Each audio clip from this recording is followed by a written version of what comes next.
Safety Doc Podcast with author, radio host, and nationally recognized safety expert, Dr. David Perrodin. Join us each week as we discuss the best and most bizarre practices in safety preparation and crisis response.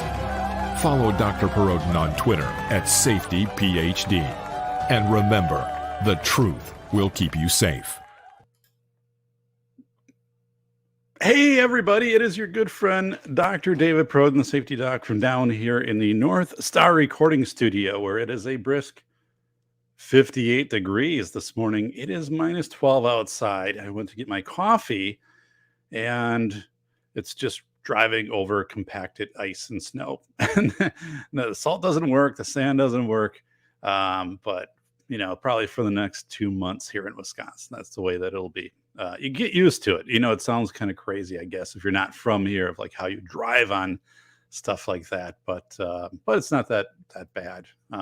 So although it's not great either. So and I have a defective coffee cup over to my right here, which is kind of failing significantly. I'm going to show you what is happening. The side of it, the seam is starting to separate because of the heat of the coffee. Once in a while this happens, so I be monitoring the situation over here and might have to issue an alert, an evacuation for everybody on the right side of the desk if this goes bad. So it could be a catastrophic failure here with gallons of coffee flowing through and ripping apart the studio. So I hope it doesn't happen.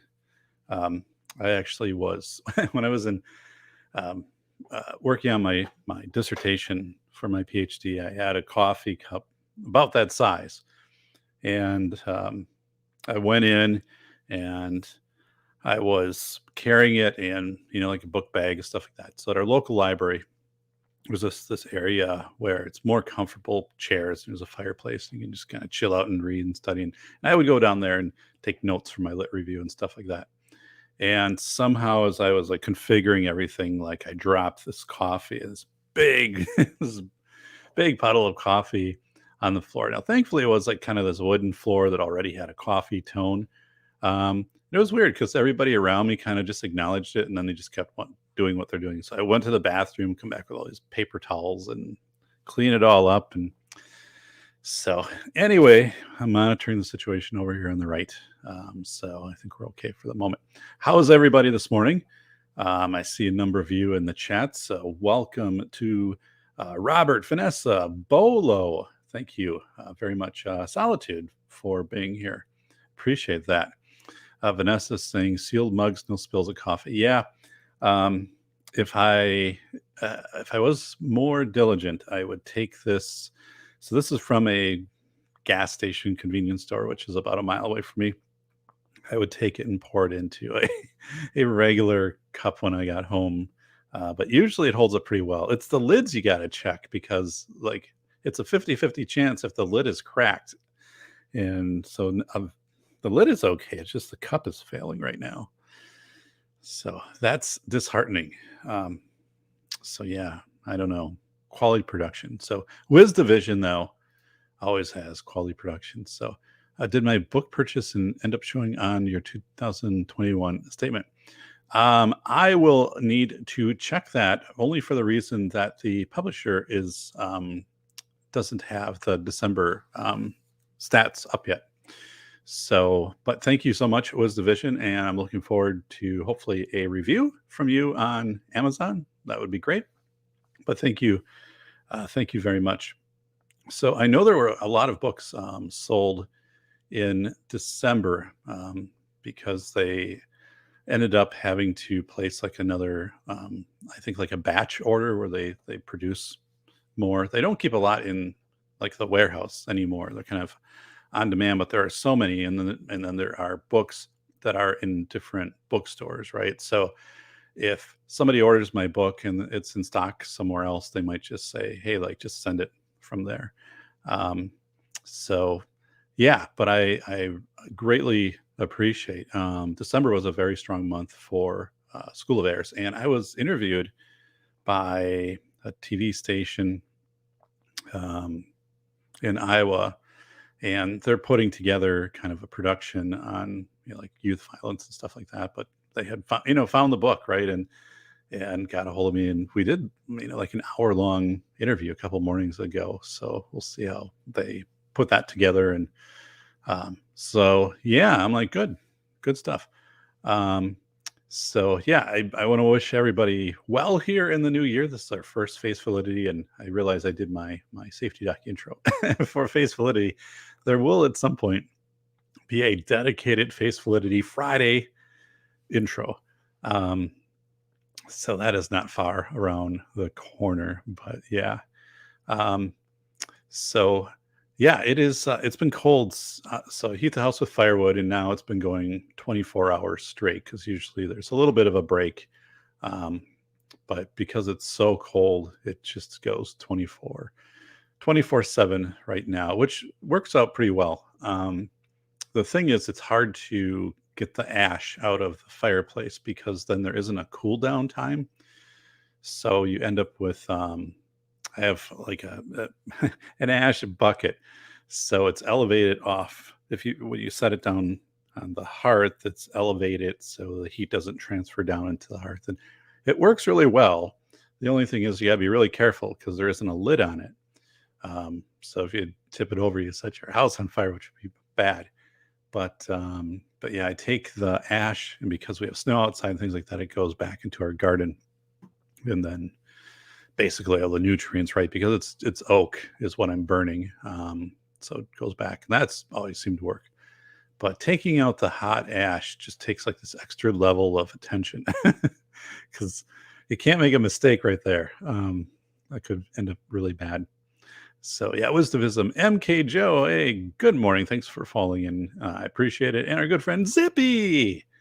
All right, Zippy, and I have my coffee over here. And Zippy, thanks for participating today. So yeah, things are going well here, even though it's -10. There gets to be a point where you just kind of I don't know, anticipate it or accept it. It's January in Wisconsin, and December wasn't really too cold. I mean, there were some warm days in December. So January, February will be like this. And then by March, it starts to warm up. By April, I'm biking, so things kind of get short. But I don't do much outside right now. It's not it's not for me anymore to hang out like that.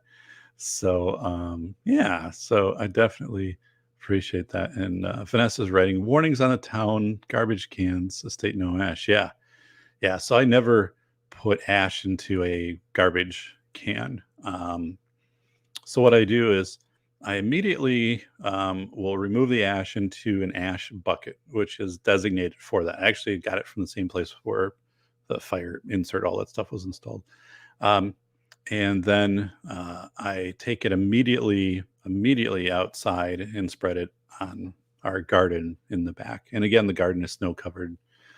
And I don't do this on crazy like windy days or anything like that, but then that works, and I kind of work it into the soil and stuff like that in spring. And so yeah, MK is saying is a fire roaring. Yeah, the fire's been going steady for the last 24 hours. So I just threw more wood in, and as much wood as I had, this year, I anticipated I'd be using a lot of wood. I still have, maybe 7-8 cords, maybe more left, maybe even 9 cords. And I don't know. I think it was warmer in December, so I didn't have to burn as much. But yeah, it's kind of going 24/7. So keeping the house warm. So the plus of that is like, I get my heating and electric bill. It's like $200 for winter. We have a natural gas, hot water. Yeah, natural gas, hot water, and electric appliances. So, but yeah. Let's go and check out the chat here. First of all, again, welcome. Thank you everybody for being here. And then I've got a couple updates on the book, which I want to share before we get going. Got some great articles too for Face Validity Friday. By the way, I did a show Monday night with Flying Rich. He is a 3D printing enthusiast, also a pilot, a cloud computing engineer, and just a very enlightening show, right? Like you can obtain an Ender 3, a good quality 3D printer for about $180 right now. And then um, going into Thingiverse and being able to find open source things to print, working with others to solve things. He talked about he had a pool vacuum and the bearings went out, so he had to replace these bearings. Instead of ordering this kit for like $45, he printed them for like maybe a buck. So um, just amazing. We also got into how 3D printing might interface with disasters like the Kentucky tornadoes. What could happen there in a positive way if you brought in 3D printing units, kind of more industrial scale? You brought them right in and there, or in Colorado after the fires. And one of the things Rich was saying, well, you could do like these geodesic domes, like you could scale that pretty rapidly in the parts, and at least give shelter, store assets. And I remember I had German Parati on the show after the Bahamas were hit by a hurricane a couple of years ago, and we're having a shortage of catheters. And the thing was, the airport was damaged, so the big planes coming in with the cargo and the pallets they couldn't come in. So what they did was they were breaking them down into smaller planes coming in, but there weren't enough planes available to come in, and it was difficult, like how you had to get this stuff approved. And anyways, like so we were talking, Rich and I, of like, that would be perfect. You could actually, maybe print catheters, right? And print some emergency medical type equipment and stuff like that. So anyway, I'm excited. That was a great show. And just to see how rapidly I think we're moving into a 3D print society. And let's go over to the chat. So WizDivision. Hey Doc, I'm trying to get rid of my expensive car bill. Any suggestions on reliable beater vehicles? We sold a very reliable 14-year-old vehicle last month. And actually, I sold it for less than what I should have sold it for. But it was to a neighbor of a relative, and we did get a fair value for it, but the way that the vehicle is taken care of and the condition. But I don't know, boy, that is tough. That is tough, right? Because the market is crazy for vehicles right now, and I don't know if you go to the YAA website, your car advocate, but the YAA, the Chefskis, I can learn a lot from them. But yeah, there's just not a lot. I cross my fingers that neither of our vehicles gets in an accident, right, hit a deer or something like that, and is out of commission, because I don't know what we would have going for us. Yeah, whoa, I don't know. I was a big fan of, I think if you can get a used Chevy Impala, you're doing pretty well. But it's always like, you don't know like how well it was taken care of. Did somebody not change the oil for the first 18,000 miles? Like, Robert, were they running 0 weight or were they not? Who knows? So Vanessa wrote, concrete mixing on hold until back to at least 60 degrees. So yeah. And for us, 60 degrees is probably 3 months off at least. I am having a concrete slab on the side of my garage ripped out and then replaced and expanded, or extended, I should say. Probably May at the latest. It's going to be one of the first kind of jobs done by the concrete people. So, but yeah, so that'll be off a little bit. Zippy, I wonder if you could put a chain and brush in the chimney, attach a and run the chain and pull a bit loose, so then blow out the chimney. I'm sure you probably could. I don't think I would want all of that like landing on my roof. And so actually, I have the chimney professionally swept every other year, and I have what's called a poured flue.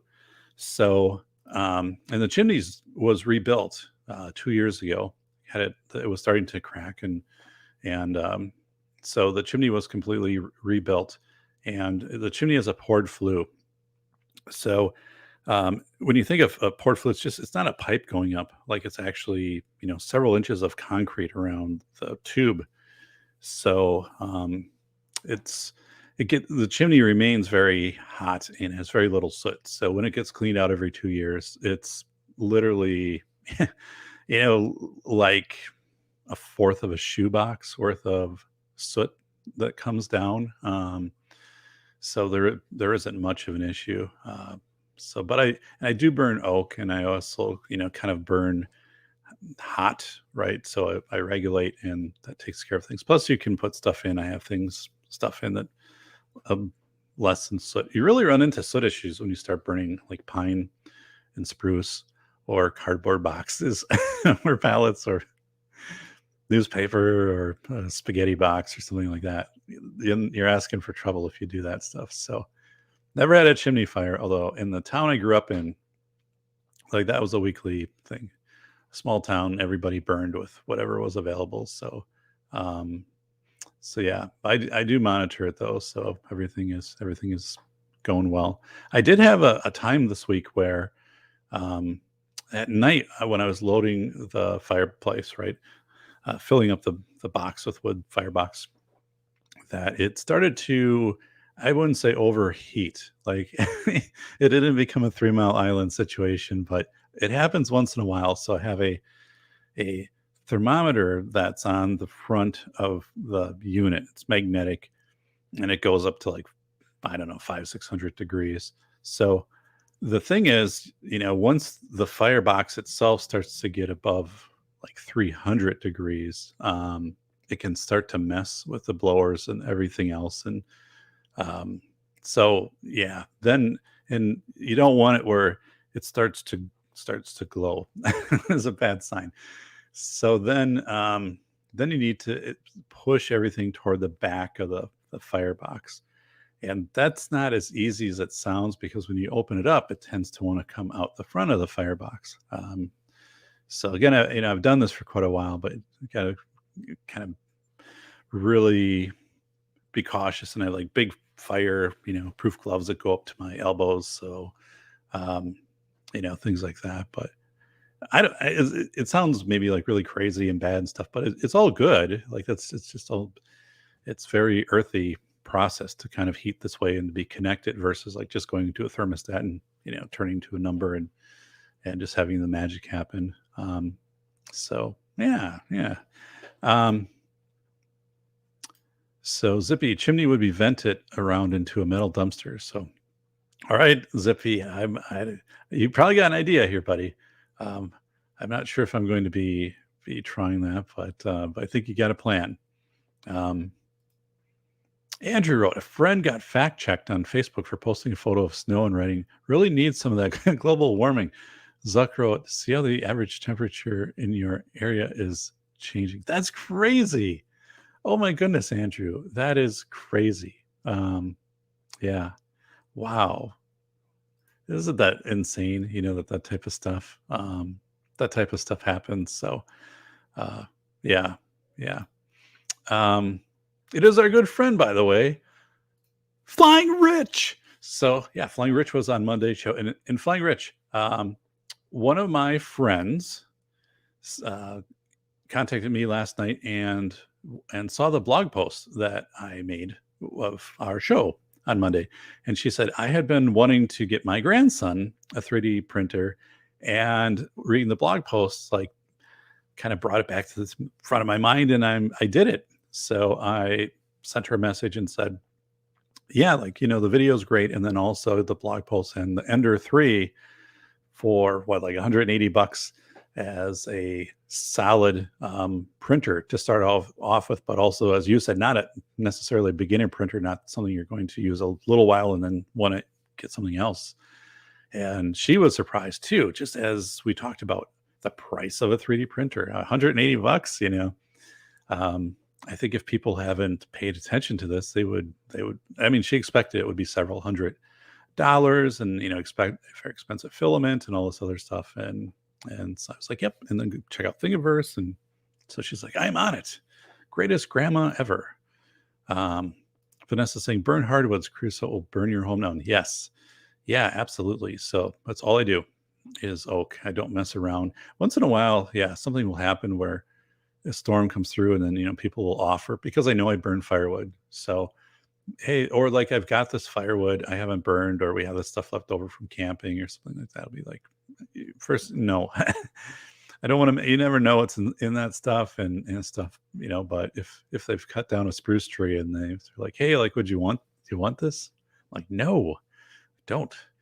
So, what are you baking your fireplace? Yeah, and the fireplace itself wouldn't fail unless you got up to 1,000 degrees or something, and it's all stone around it, and things like that, and then the back goes into the garage, and it's concrete cinder block. So I mean, it's never gotten but to that position where I think I just need to monitor those. The glass in the front, I've never had a problem with it, right? Because it's rated for that. I mean, the original unit, but I don't want, if I have any wood that's burning toward the front of the stove, I don't really feel comfortable going to bed at night until I've moved that back, until it's burned down, and I can push everything more toward the back of the unit, because stuff shifts, and I don't want anything to hit the glass, although it's pretty robust. But yeah, so it's kind of where it's at there with the fireplace. So I took a little video of it, and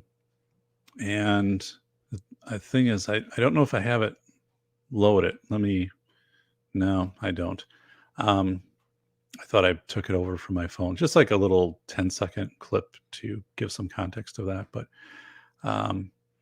and then Vanessa wrote, some of those exits can be pretty far from help. One must have the clothing and gear to walk in a snowstorm.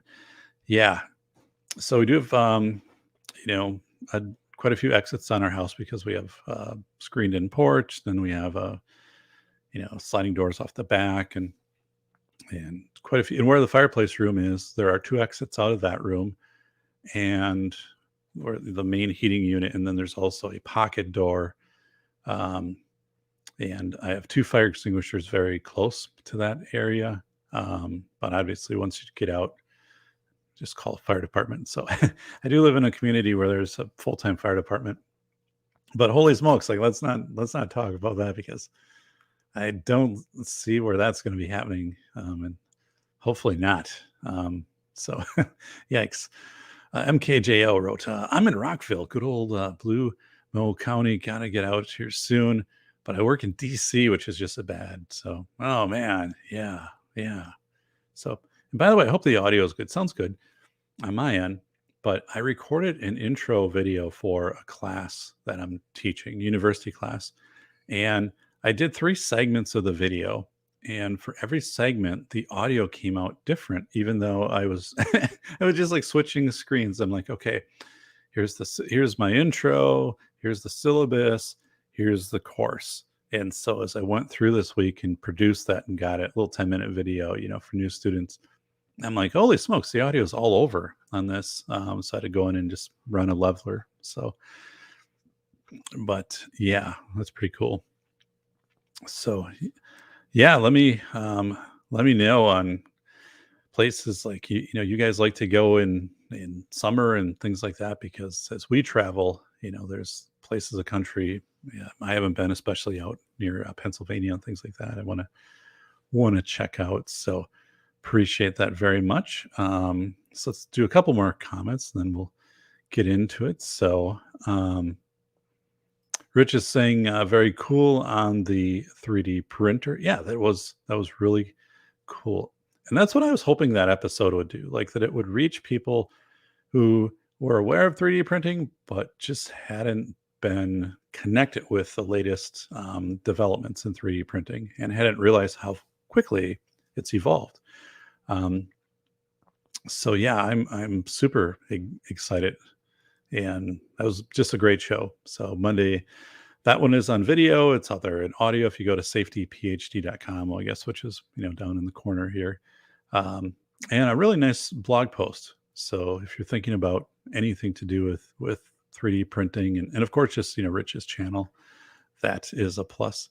So as we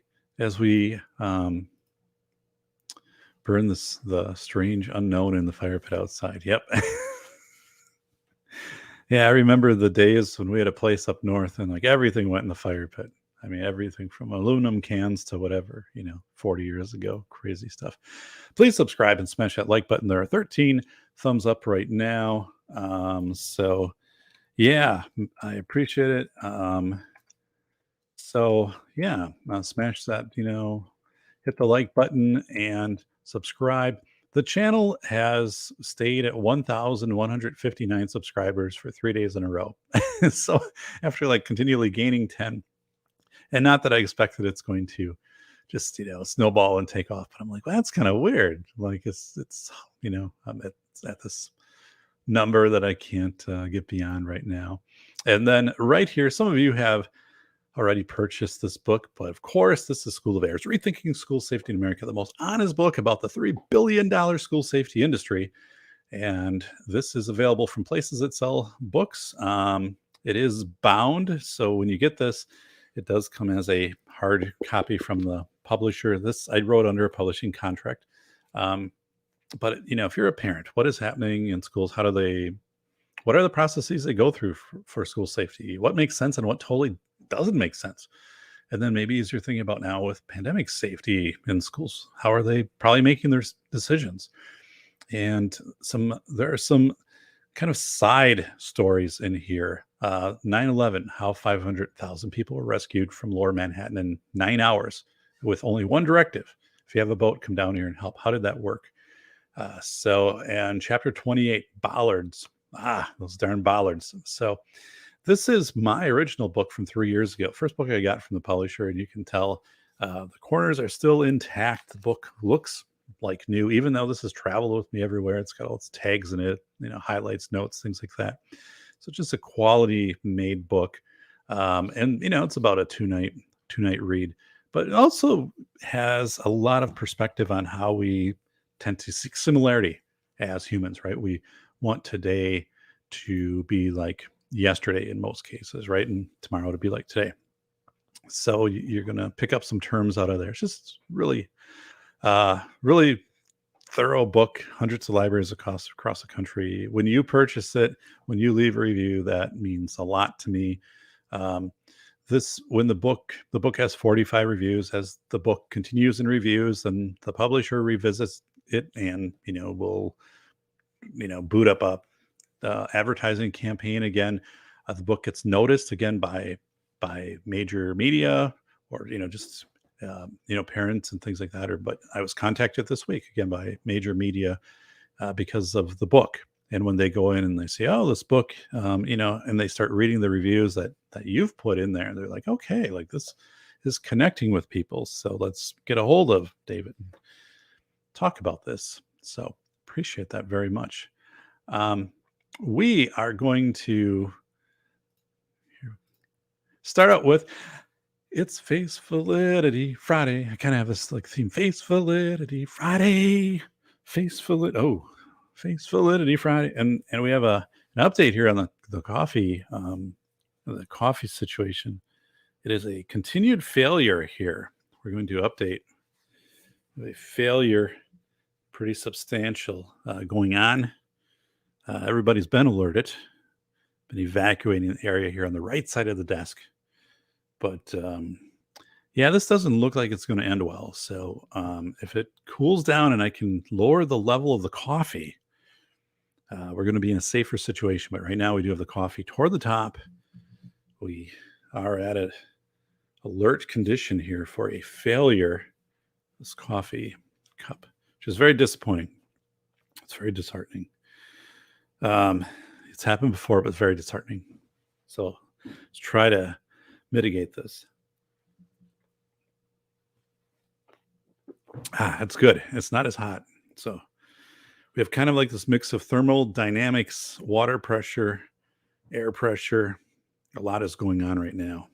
How long will this seam hold out? So, who has manufactured this cup? And am I drinking toxic adhesives right now? Um, by the way, like these these cups make great fire starters when you're done with them. So I don't. Right, it's probably lining my chimney with creosote.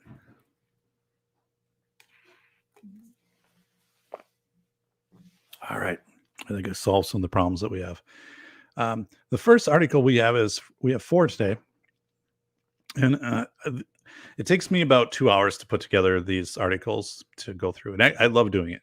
Um, but it's not just going to conventional news and trying to find an article, because that stuff is stuff is so scrubbed, and I wouldn't say sanitized because I don't think it's that, but it's so manipulated. So when we go through this, we go through our 4 articles, which are a little less off of the beaten path. So what is face validity? Face validity is it's your observations. So you are looking at that thermometer, and if the thermometer reads 88 degrees and it's snowing outside, you're covered in snow, everything's slippery, and you're like, whoa, wait a second here. Like, I'm shivering and this says 88 degrees. So it's either broken or your senses are deceiving you. One of the two things. Face validity. Face validity is something we don't pay attention to enough. We've kind of just been told, just follow the experts, follow the news, and, just they said, right? So why is it important to practice face validity? When you practice this, you just tune into beyond the headlines, right? 30% of people will just take their information from the headlines. That's it. That's as deep as the research goes. That's statistically proven, right? It's 30%. And then, I guess we could go and just maybe like 75% don't go much beyond the headlines. But so it is the fact of you're observing things, and does it match what is happening for you? It's like, inflation is at 1%, and you fill up your car with gas and it's $5 a gallon. And last year it was $2.50. So I'd be like, I'm not sure about this. Face validity. A lot of people don't question it, but it's around us. When you start paying attention to it, you're going to see it in everything. People around you will be like, oh my goodness, Vanessa, Robert, Jim, they are heavy water. They are observing right now. They are exercising face validity. So let's do a shout out to the people in heavy water. So thank you. Jim, I can send you sippy cup stuff. Yeah, probably still have some from when my kids were young. So that's funny.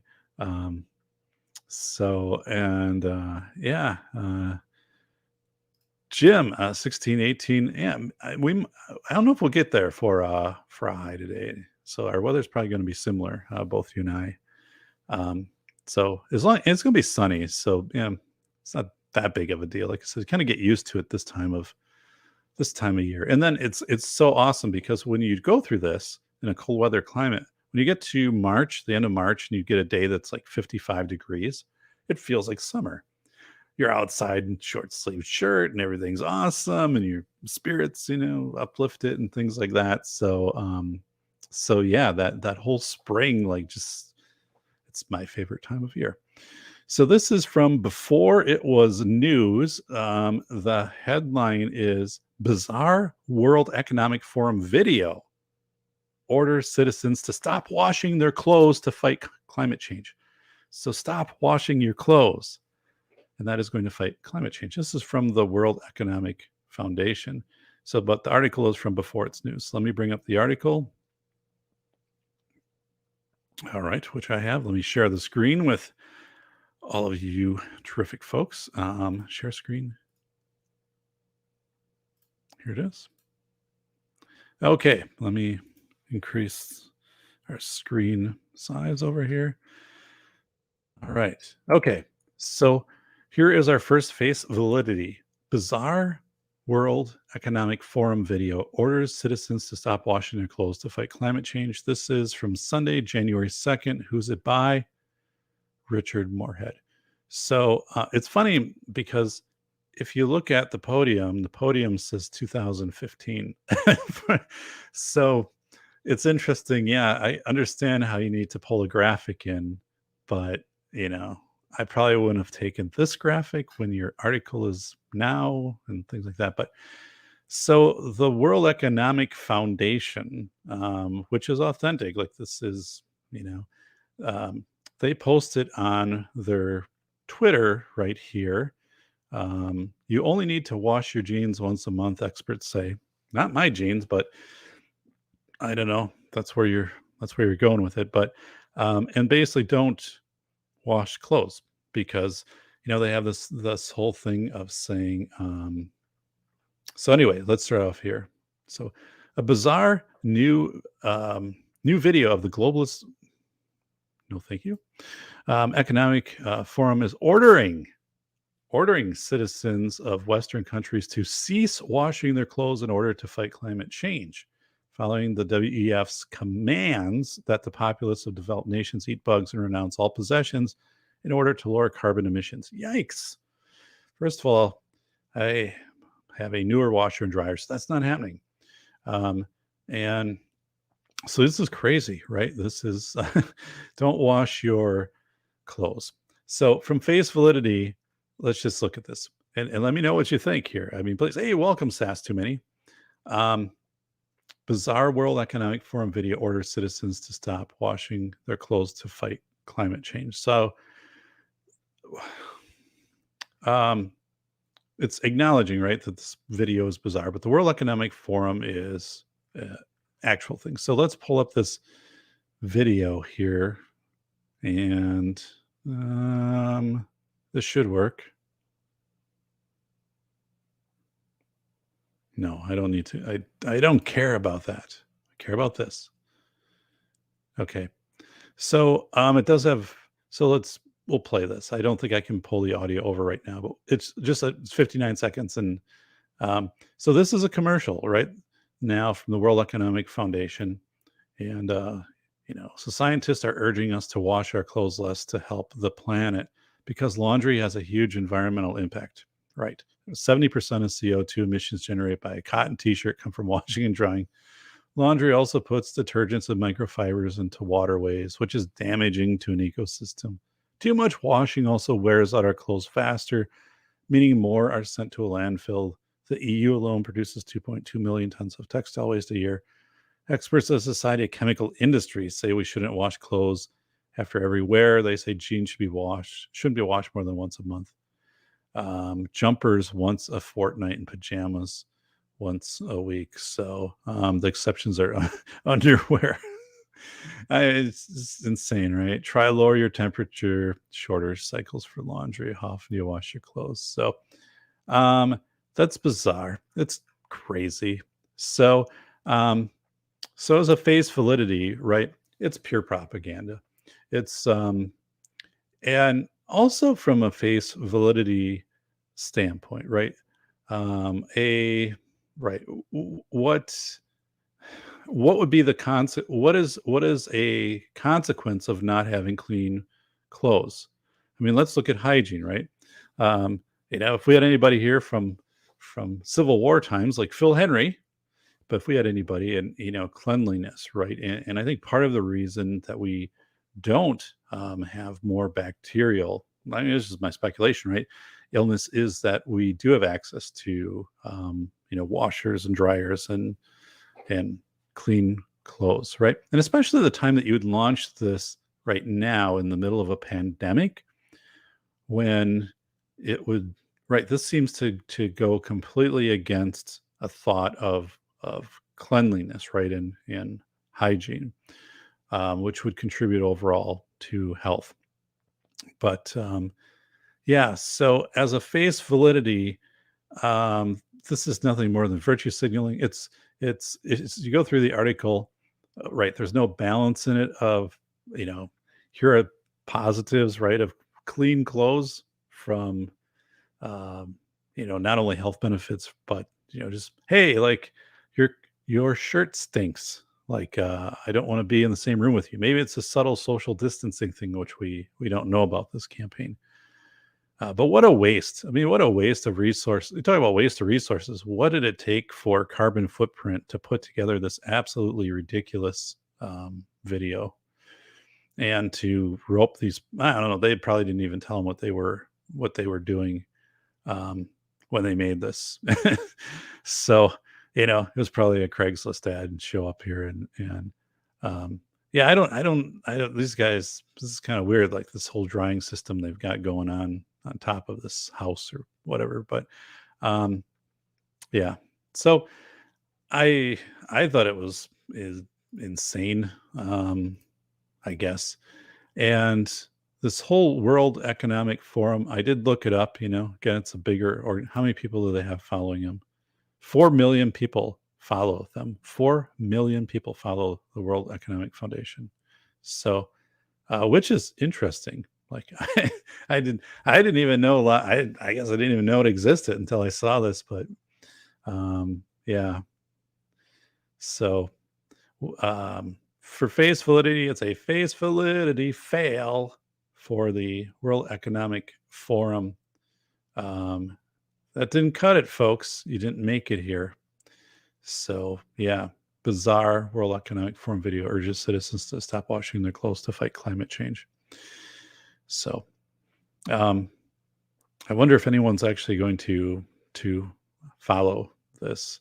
And the other part is I didn't see any counter. Well, I think most people don't take this serious, right? But it's you don't see a counter from the companies that are vested in manufacturing clothing and cleaning and things like this. So yeah, you didn't have the folks from Tide come out and say, by the way, like probably not a good idea, like having access to clean clothes in Western society has been a good thing. And from face validity too, I'm looking at this saying, with MRSA, bacteria, right? Anything bacteria, the frequency of being able to wash, cloth items and especially clothing is significant with bacterial infections. But anyway, we could go on, right? But so the face validity question is, what would this really contribute to global warming? And then they kind of did the sidebar saying, oh, detergents get into waterways. Yes. So, but that is probably something that will be solved more just through the evolution of technology of detergents and things like that over the upcoming years. And yeah, every time, there's rain, I guess, there are other things could be like oil from cars, leaking on roads gets into whatever, I guess.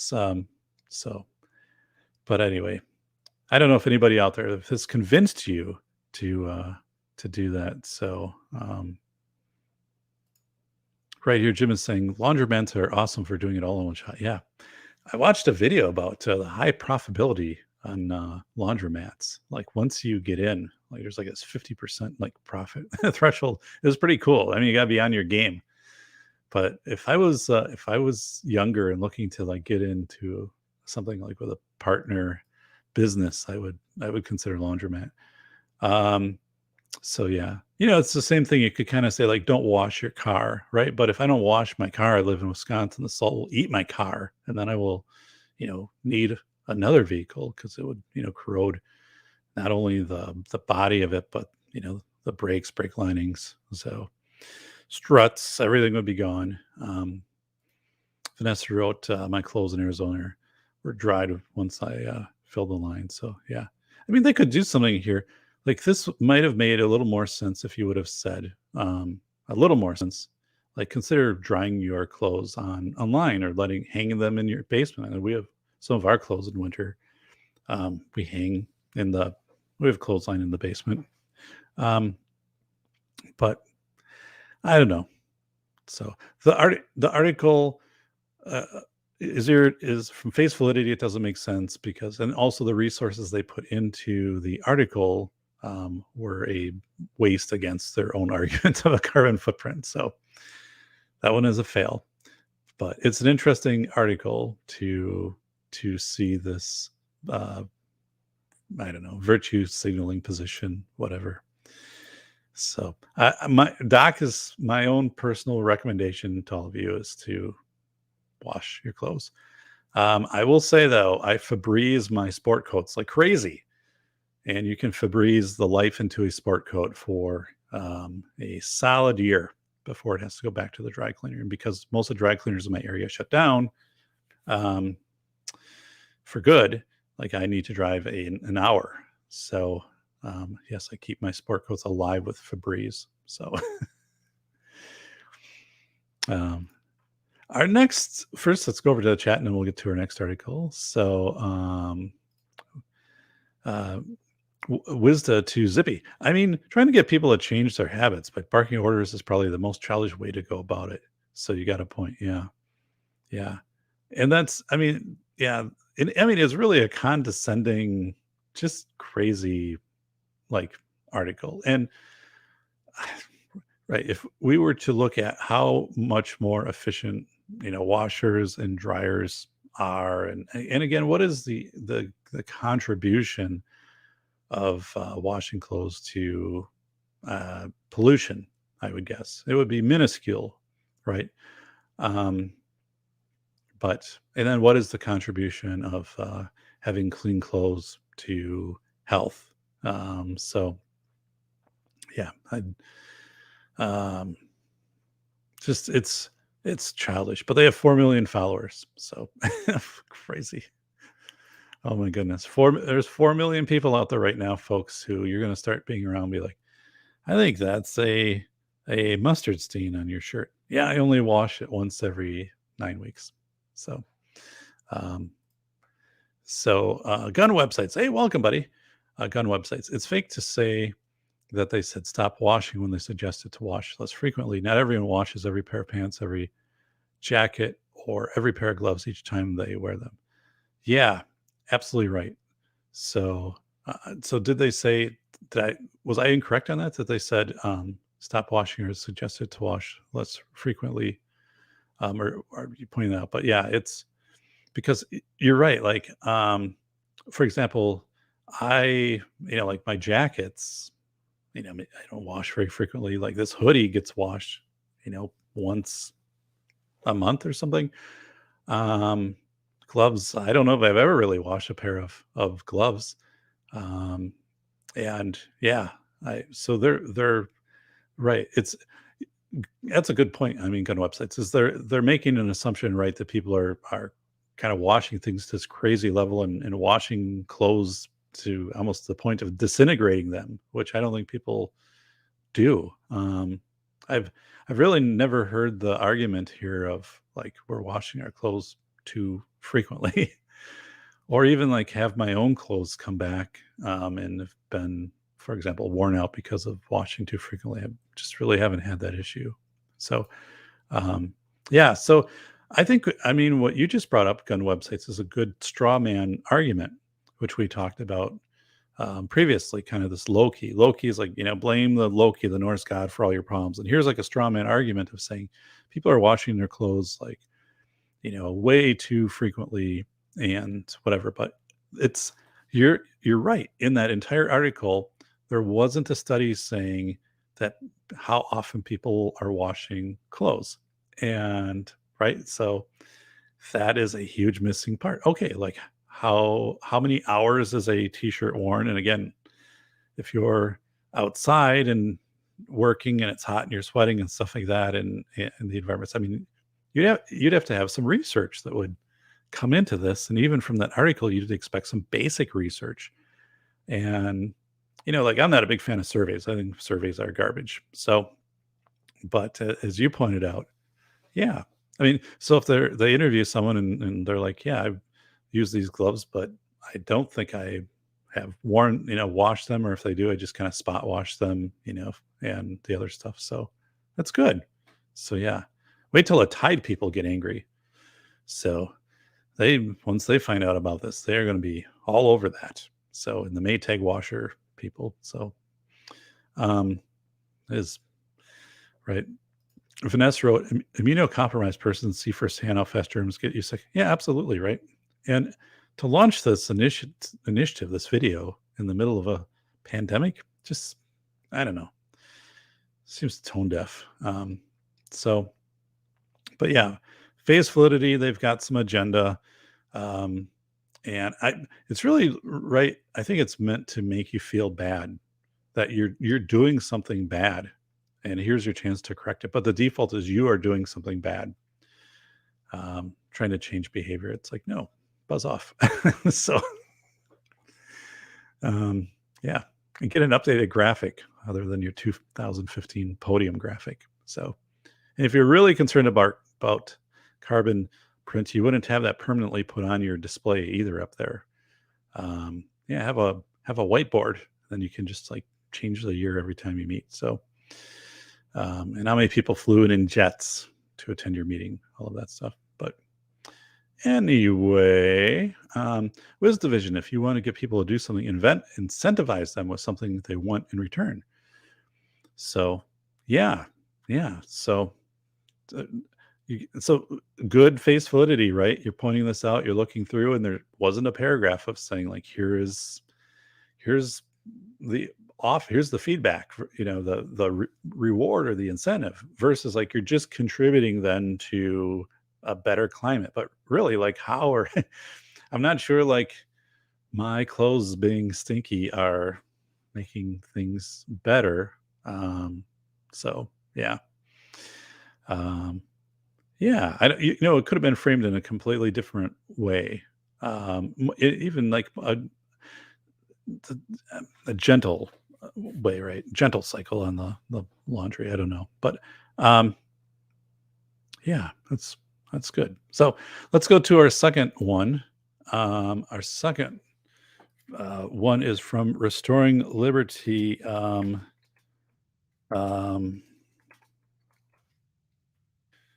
So yeah, it's from Restoring Liberty. It is study finds discontinued Lego sets are a better investment than gold. So, which is interesting, right? Let's see what's happening here. Okay, so here we go. Okay, study finds discontinued Lego sets are better investment than gold. Let me make this larger. All right. This is from the New York Post. Apparently, though, it's from Restoring Liberty, who took it from the New York Post. Like I see that once in a while. It happens more often than not. Like you'll find this article. It's like great, and then like they just stole it from somewhere else and cited it and put it up on their website. So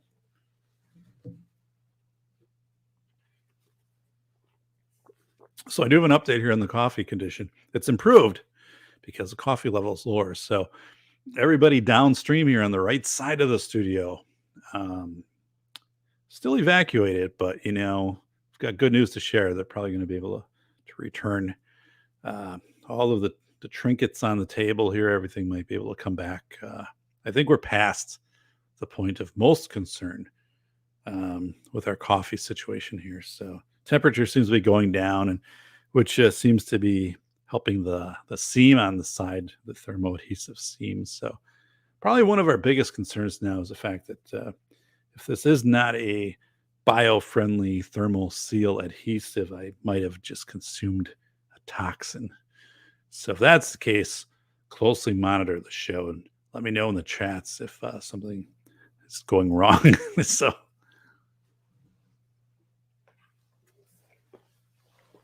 oh my God, man. So, all right. All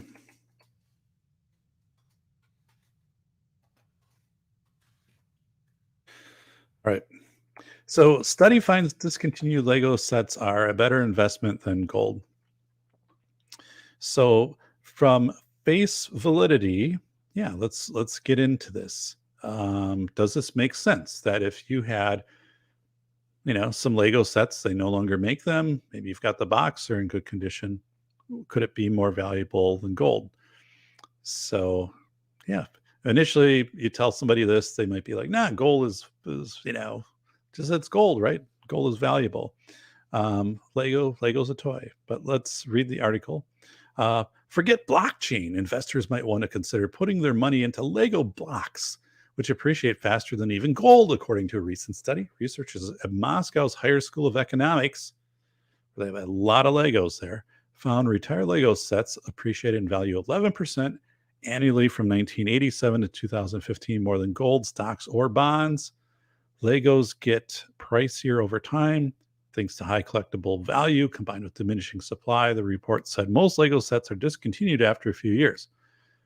Lego sets are relatively unaffected by the stock market, the study found. So, for face validity, okay, and here's a Lego set. Dun, dun, dun, dun, dun, dun, dun. I don't know if that's a Star Wars one. Kind of looks like it though.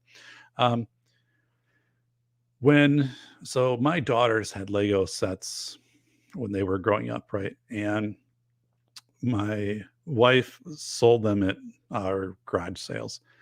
The Lego sets sold for basically, 50 to 70% of what they were new. As long as, we had the boxes, we had the pieces, and they went right away. Or somebody would see them and they'd be like immediately calling somebody else and say, there's these Lego sets here. And those things were always hot, went right away. So for personal experience, for personal observation, for the value of Lego sets, yes, like I've seen that. Now, also, does this make sense, right? The collectibles, things like this. Yeah, sure. There are all kinds of things. I think like there's like trading cards to trash can kids or whatever. One of my friends has, and he has sold some of those on eBay, but also has just kept some of them, and the value continues to go up because I think it was a couple of years they made them and then stopped. But yeah, and you'd also have to think, right, that these sets probably aren't going to be, I guess it could be, but it's unlikely they're going to have forgeries out there. You're not going to run into this whole NFT type thing, this whole digital. This is a physical commodity and the rareness. And it seems like there's always people out there who want to get these things. So a relative of mine has a Fiji Cruiser, a Toyota, right? A Fiji Cruiser. And they discontinued making those. And he said, since they discontinued it, I think his is like a 2015 or 16. He said the value of his goes up every year, where people are making offers, to him on this vehicle. And he said, if I just took this vehicle and stored it, had it prepped and stored, it would probably appreciate, he thought 10 to 14% every year going forward, just because of how big of a collector item it's been. And he said, even if it, required somebody to do quite a bit of restoration work once they got it, that was something he said, I leave it in my garage, cover it up, and it's probably an investment that's going up 10 to 14% a year. So face validity here is yes. So not only with the study, but I've seen this from garage sale confirmation here with the safety doc. And we would take some pictures of things and put them out on Craigslist before the garage sale. So it'd be like, hey, garage sale next 3 days, and like, here's some things. And that Lego set I would always put as like maybe the second or third thing, like the box that had the different Lego sets and stuff like that, because people would drive in for that. So yeah, it's an interesting thing of what has value and what doesn't. I guess what has value, and how investing is different than maybe what we've been told. Like there's more to investing, right? Not necessarily that people are using this as an investment, but they could, right? And you have to think, where are you going to store your Legos? Yeah, how do you have them eventually appraised and put them in your security deposit box, and who knows? But so face validity, this one is a yes. So, and part of the yes on this is because I've seen this in person. So here we go. Face validity Friday. So let's go back to the chat. Yeah. So, and my daughters would mix up the Lego pieces, and then my wife would separate them out, and it would take a long time. I didn't have the patience for it. But who would have thought? When I was a kid, I had this big bucket of Legos, like a 5-gallon pail of Legos. And they were just like pretty generic Lego blocks. Like there wasn't a set, it's just Legos. And I would build, so that would be like, I don't know, 7, 8. It was probably, I don't know when Lego started, but it was back in the 70s. And I would build fire stations and with my Lego sets. And I would put them all around the house. So I had like 3 fire stations at my house. So, out of Legos. It's kind of a fun thing. But yeah, I loved Legos. So I think there's a beach. There's a story. There's a beach somewhere where Legos wash up on a regular basis on this beach because a cargo ship had some containers that spilled over the side and they had Legos. And now when there's storms or stuff like that, people go to the beach and there's Legos on this one beach. So, yeah. So, right here, a good friend assessed one too many. Our Cannonball Runner, who has said people, I'll bet Klaus has people wash his clothes daily, right? So again, our previous article, and do as I say, not as I do. So, right. The best is to wash your clothes and run zero weight oil. Biz Division, if you want to get people to do something, incentivize them. Okay. Let me get. So, Wiz Division wrote, precious metals are a good investment because they have a long ass track record of continued value simply by having a limited supply on planet Earth. Yeah. Yeah, absolutely. I saw in Kazakhstan, uranium and other earth metals, and that's the size of like Australia. So like there's kind of a big civil unrest going on right there. And but right, there's only going to be so much of these things. So yes, those hard assets. And Wiz Division from Zippy, they have many uses too, which makes them attractive. Yeah. And Wiz Division wrote, precious metals will always have inherent value simply by the fact that there'll ever be a limited amount of it. Can Legos be considered the same, I wonder? I think they're saying like the Lego sets. So it's kind of like Hot Wheels, right? So Lego sets that they only produce them for so many years and then they retire them out. So if you have the set, then that set would retain value for the fact that it was limited edition, I guess. And it's like the red line wheel Hot Wheels. I have some of those, not many, but where they're worth more. So it is, if you know what you're doing and you can collect them, right? And I guess the Legos would you wouldn't have to do a lot of maintenance to keep the Lego sets, right? They're not going to degrade. Maybe like if you have a doll collection or things like that, where fabrics are going to show more age over time. But so yeah, it's an interesting article. And again, the face validity on it seemed to hold tight. Wiz Division to Zippy, can Legos be melted down into anything valuable? So I don't know. Maybe like a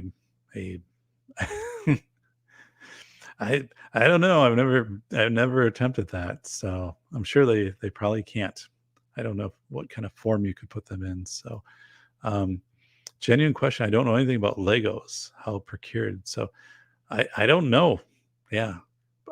Don't Legos come from like Sweden or something like that? Like there's some story. Tom Scott, YouTube for Lego Beach. Okay. So Rob, thanks for posting that. And welcome. So yeah. And for those of you who haven't given a thumbs up or a subscribe, please do so. I appreciate it. The show has continued to grow. The channel has grown. Mondays is the flagship show of the Safety Doc 165 episodes. And then our newer show here, which is into its 3rd month, Face Validity, Fridays. So subscribe and give a thumbs up. I appreciate that. And welcome, Rob. So yeah, Tom Scott. I think that's where I saw it, the Lego beach. So after a while, those people have got to be like, enough of this, trying to walk on the beach and you're stepping on Legos. Be like, ouch. That is, it's not what I'd want to do.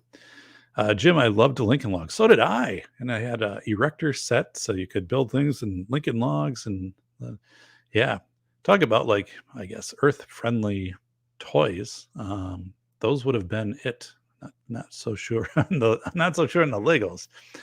Wiz Division Productions, recyclable polygon. Yeah. So, yeah, what we need to do is we need to pair up that WEF, the World Economic Foundation, with the Lego folks and let them duke it out in an article. Because I'm guessing Legos aren't, if we take the production of Legos and lifespan of Legos and stuff, we'll let them duke it out with WEF and their 4 million subscribers, and let us keep our clothes and our dryers and our washing soaps and stuff like that. Zippy wrote, probably could recycle them for 3D printing. Who knows? Wow. Was the vision to Phil Henry? Interesting. Are all Lego sets made from recycled material? I have no idea. Jim McIntosh wrote, recycled very large Legos could be used to create literal Lego houses. It literally could, right? And there are now 3D printed houses out of concrete. So that is a thing. I think there's a subdivision of 20 homes in Texas being printed right now. Rich had shown that, Flying Rich, on one of his videos, and I've been kind of monitoring that too. But, you could actually maybe have this as a building, material. Or imagine, like, if you actually had, like, kind of just giant Legos that you built a house out of, like some modified thing. It's probably realistic at some level. Wow. Vanessa, Pet Rocks made someone money. Yeah, that's crazy, right? Like how that, caught on. So actually, I have a Pet Rock. I don't know where it is around here. So it left me. So it's no longer a Pet Rock. Jim said, rip Matchbox Superfast. Those are absolute best little cars when I was a boy. So, yeah, me too. Yeah, I had a collection, and I still have some. They're pretty beat up, right? I read there are people who restore these things. Like, you can, send them a picture and whatever, and say, can you restore it? And usually they can. I don't know what the price is, and I'm not going to do that. But yeah. So Phil Henry, our good friend from Germany, Phil said to Wiz Division Productions, the new ones mostly, what they mean with investing is the old system lines and theme lines. They have to be stored away from light as they deteriorate. So I think that's the Lego stuff, right? Like, if you leave it in light or UV light, then they start to get brittle and they lose their color, things like that. So it's interesting, that Legos, because Legos have so many tiny pieces, that there hasn't been this pushback of, like, people eating kids eating Legos. So just now that I think about that, like, we get so many warnings on things like contain small pieces. Yeah, we open a box. My daughters are making stuff out of Legos. Like, there's 1,000 pieces in there, and it's a tiny box and tiny pieces. And I'm like, I look at that, I'm like, no, not for me. Like, I'm more abstract. Like, give me the bigger Legos. I'll just kind of make my own stuff. MKJO, I've seen Lego artists build Lego scenes into their walls and their homes. Neat, but I don't know how much value it adds to their home. Yeah, you're right. Because, right, what if I don't know how much value it would add if someone moves there. They're like, great, thanks for the Lego wall, which I don't want. This isn't for me. But it is cool. Like, every person, kind of their own, unique things. So, yeah. And let's go here to Jim. As I usually work just fine on Hot Wheel tracks. Oh God, yeah. I mean, I had the Hot Wheel tracks too. Holy smokes, forgot about that. Yeah, the orange track with the little tongue plastic connectors of the track and the sets, and holy smokes, now that is some good stuff. Okay,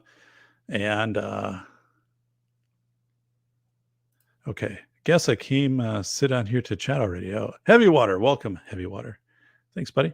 And you're important, buddy. There is a documentary, this is from Gun Websites, on how Matchbox invented the tiny toy car in England to get around school rules with detailed M-Tiny models, and how Hot Wheels copied their idea with faster and hot rods. Whoa, I didn't know that. I know that I think the most valuable Matchbox car is it's called like a beach bum cruiser. It's a van with a surfboard on it. It came out in like 1972, which can be worth like $100,000 or $200,000.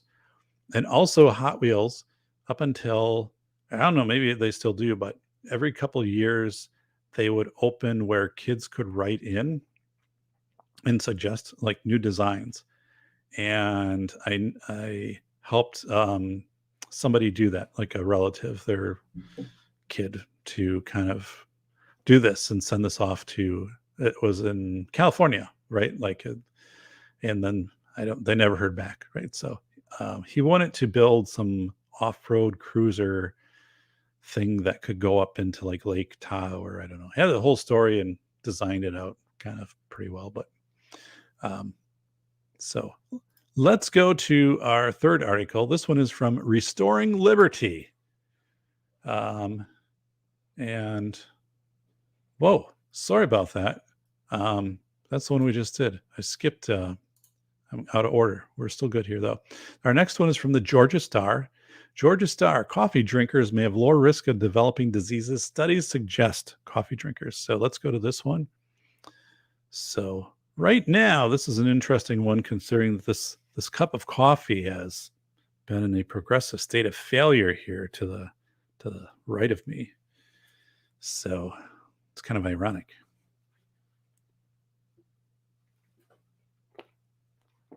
So I see that Robert wrote, one of the most valued or value depends upon the collector. They have a community selection cards each year, vote and release to buy. So got it. Hot Wheels. Georgia Star, coffee drinkers have lower risk of developing studies or diseases, studies suggest. So let's take a face validity look at how this is put together, because there's some interesting key points to this.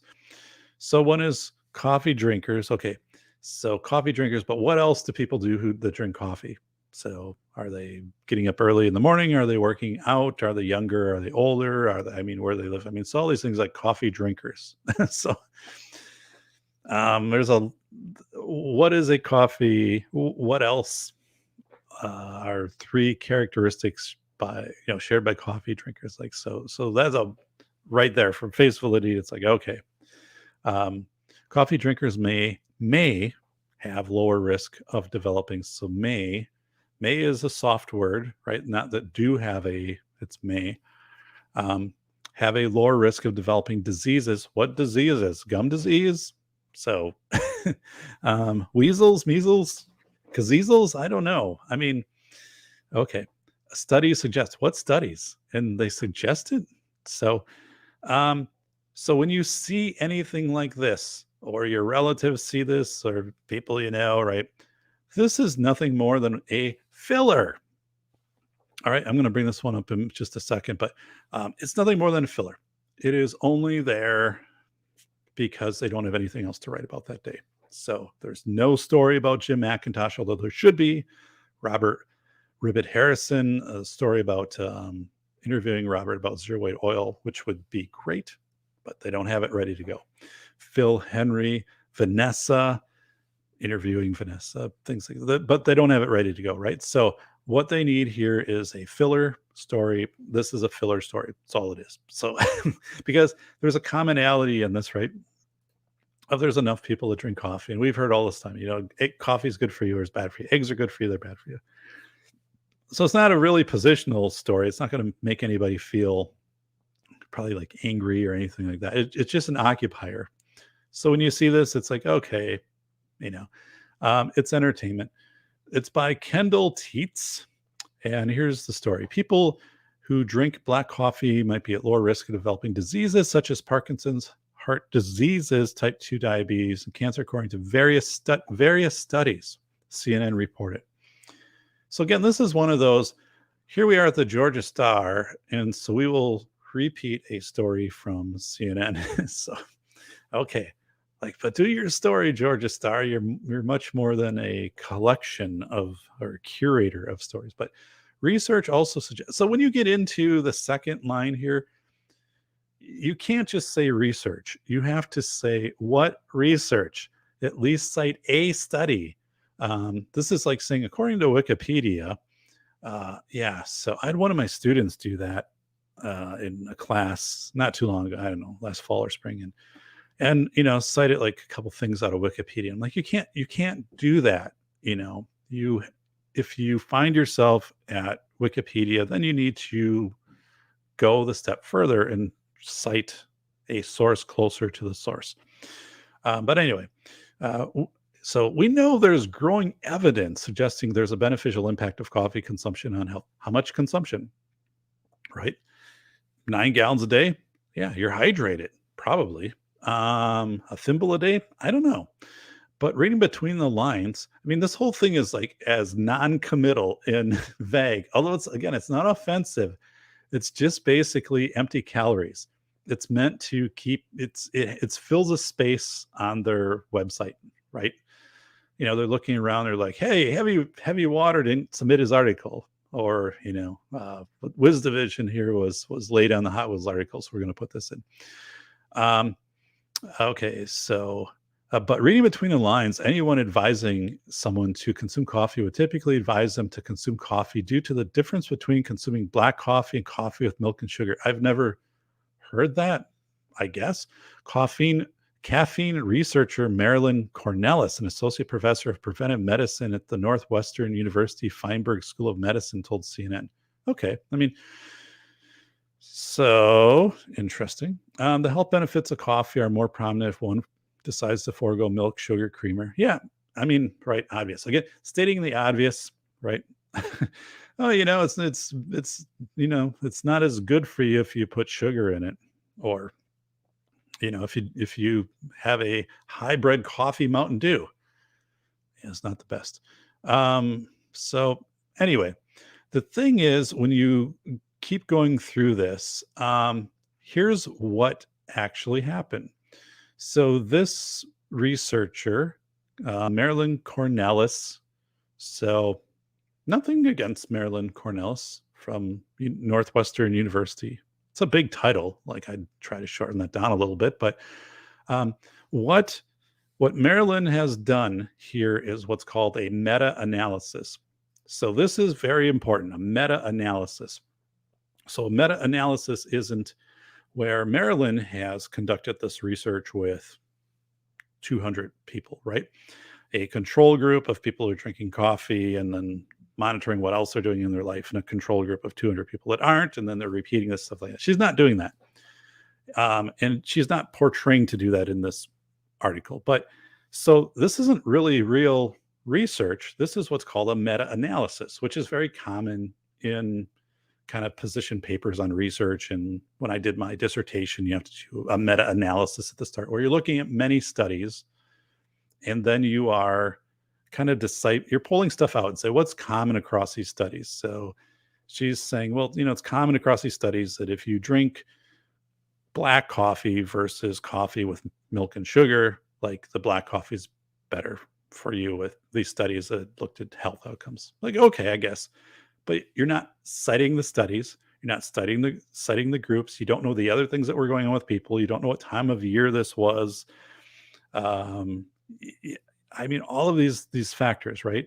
So, like, if you're studying people right now during the pandemic, I mean, think how people's eating habits have changed. I mean, there's more, kind of unhealthy foods being consumed. There's less visits to the stores. People aren't getting out as much or not as active. Things. I mean, so all these variables you'd have to account for. But this is a meta study, so it's important to recognize that in face validity. If someone is just looking at other studies or other headlines, then kind of making this generalized statement of here's what people seem to be saying about this, or here's whatever, it's okay. Like, that's interesting, but that's not really research. That's just kind of like, here's some trends. So it's called a meta-analysis. It's just trying to find trends. So for this article to say coffee drinkers may have lower risk of developing diseases, studies suggest that doesn't even kind of match the article here. Yeah. I mean, it's right. It's really vague. It's kind of misleading. I don't know. Maybe you can come up with a way that would better represent this and, type it in. It's almost, like, researcher examines studies about involving coffee drinkers and finds 3 things that, you know, contribute to de- decreasing diseases, but it's still really vague. Like, so I think I was excited to share this one because of the fact of this meta-analysis. This is, and people will tend to do this, right? It's a fast way to make it look like you're a researcher, to go into again, look at other research studies to just pick a pool of, and who knows how many. It doesn't say how many studies she looked at. Maybe she looked at 2. I mean, that's a lot different than looking at 10 or 15 or 2 in the same year, or 5 studies across 8 years. I mean, all of these things, like, it would be more reliable to look at 5 studies across 8 years than 2 studies across 2 years. So, but yeah, so the whole meta-analysis, I see this as a trend right now, that people are doing this to try to add credibility in kind of whatever they do. And instead of actually doing whatever studies, like kind of the grunt work of the studies. And we talked about a few weeks ago on Face Validity, where like cancer studies, conclusions from cancer studies and studies themselves, like 75% could not be replicated. So it's like, holy smokes. So yeah, it's a filler article. And it's so vague, right? Face Validity, if you're reading this, coffee drinkers. All right. So what else is a coffee drinker? So I'm a coffee drinker. I'm also right-handed. So what's the correlation there? They may is really a soft word. Anytime you see this may and might, that doesn't, that's just weak, right? And you use it in contract language all the time. Have lower risk. How much lower? What is of developing diseases? What diseases? Well, she kind of gets into some, right? But studies suggest what studies? How many studies over time? Talk about your meta-analysis. I understand you don't only have so many words, but you should have at least 1 or 2 sentences about, here are studies, and here's like a link to at least one of the studies. So from a Face Validity standpoint, it doesn't make sense. It's a filler article. But yeah, so is this going to convince you to go out and drink coffee? Is it this? Probably not, right? Especially after the experience I had here with the coffee cup. More of a coffee transportation storage issue than coffee quality here for me. But yeah, it's just, I don't want to rant on this a little bit, but I am going to rant a little bit on this. So why even do this? From a Face Validity, I think this hurts your credibility more than not. It's almost like if you leave the page blank here, right? And you got to know that when you're doing this is just so weak, right? And you're not contributing. And it would be more interesting, honestly. You'd add more value if you wrote about, here's how meta-analysis find trends in research. I'd be like, oh, okay, kind of interesting. And then you could use, like, hey, for example, this person used it with coffee. They looked at some different studies over time, and then they tried to find some themes. And here's some themes. I'd be like, oh, meta-analysis. Okay. So it's kind of like a member check thing, member check network, kind of like that and stuff like that. So and then of course they're like, okay, we have a budget. Dave, we've got a budget here, 99 cents, or we can go through Pexels or Pixabay, but we need a photo we can license for 99 cents. How about a cup of coffee on a black glossy table? It's 58 cents, and it is for commercial use. Apparently no attribution. Right. They're like, got it. So there's so wow. It's just a big fail. Like if I was grading and somebody submitted like this to me, something, in this format, I'd be like, don't do that. I just don't do that. So Georgia Star's like, you gotta be kidding me. That was our lead article. So that was in our number 1 position in the lineup. Sorry to do that. WND World Net Daily. Let's get to that one. But first, let's go back to the chat. And let's go to Vanessa wrote, building your own rolled cigars has been part of my life since I was 14. Holy smokes. Wow. Cool. So, and interesting like crossover, cigar smoking and coffee. Who knows, right? MK Joe said, thinking of moving to pipes, time commitment. So yeah, remember the Cincinnati Piper, Luke Risner, doing his chats and pipe smoking. So let's go to Wiz Division. Dude, your credibility might be one of the most valuable things as an individual. Once that's gone, it's damn near impossible to get back. Great. Thank you for posting that. It is true.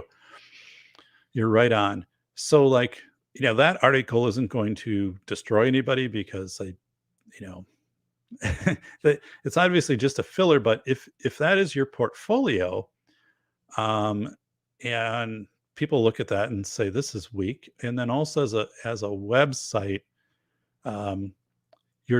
this erodes it for Georgia Star. Like right now, that wasn't a positive review for Georgia Star. So you're right. It does erode credibility.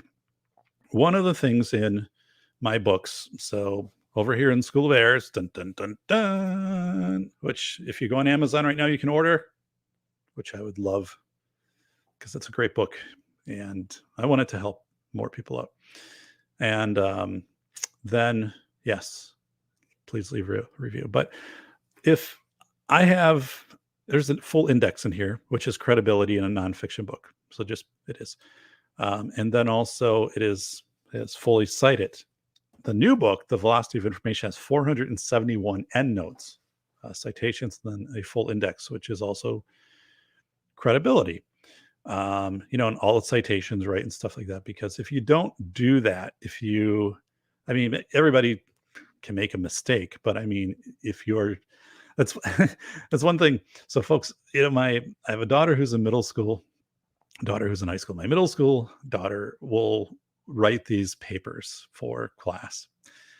And what she's doing is she's just finding stuff on the internet, right, and compiling it, aggregating it into a pretty coherent report or story. So that part is good. Like she knows how to find the resources and how to combine them. But then she'll read it to me and I'll be like, well, where'd you get that from? Like she'll start giving statistics and stuff like that. Well, I'm putting in my own words. I'm like, well, that's not how it works. I know you're middle school. They're not requiring this of you, but like you're going to need to do this. So like, I'm not going to teach you APA or Chicago style, but like, you can say, according to, and then like the website where you got this from, right?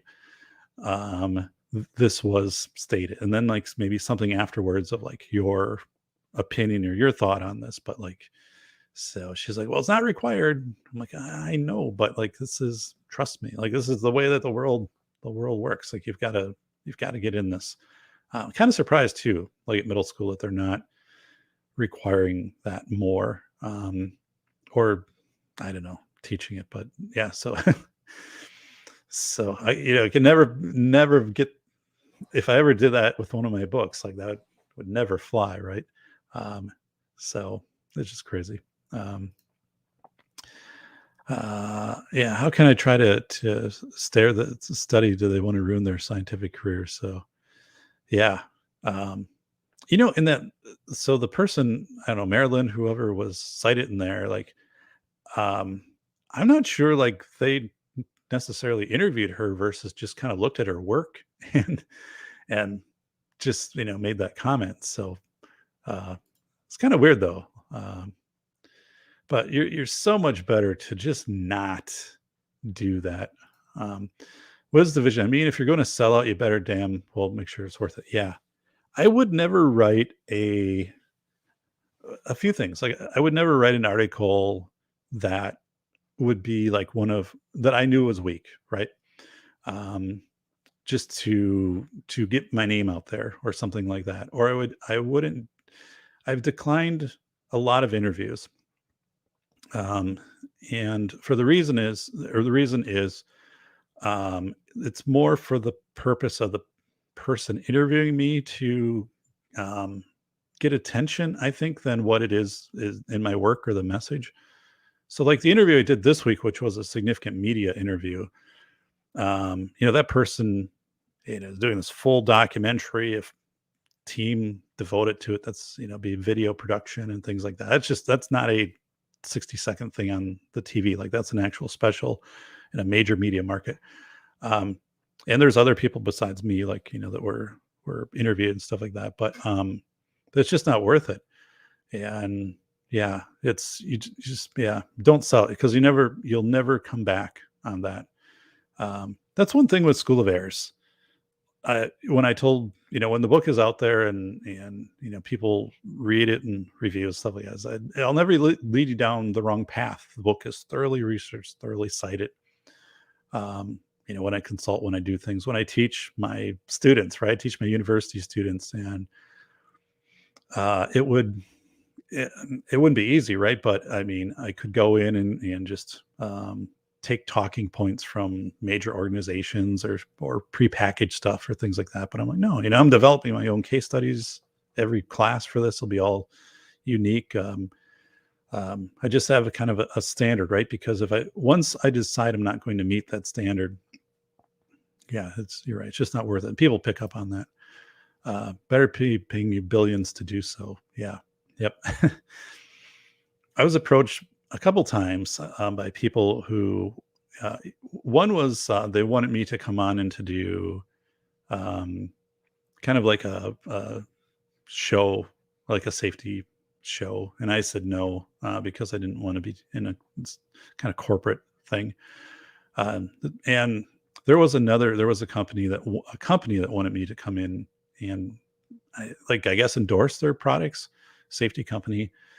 And the more I looked into it, it was like, no, not that the products necessarily that wasn't good what they were doing, but it was, once I was tied into that, if there were things that I didn't like, if I said, oh, like I'm more into universal design for learning and making sure that you have the end users test this, and maybe you're not doing this, they'd be like, well, you signed the contract, so you're our endorsement person. And, if you were to leave that, there's conditions and stuff like that. So yeah, I tend that's why I tend to be unaffiliated, which is the best way to do things. Same with the book, well, I guess I have a publishing, I have a publisher, right? But I'm not affiliated to an organization.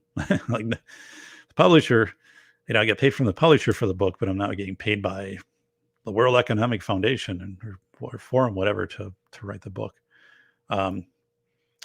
Vanessa wrote, truthfulness plus honesty equals integrity. So yeah,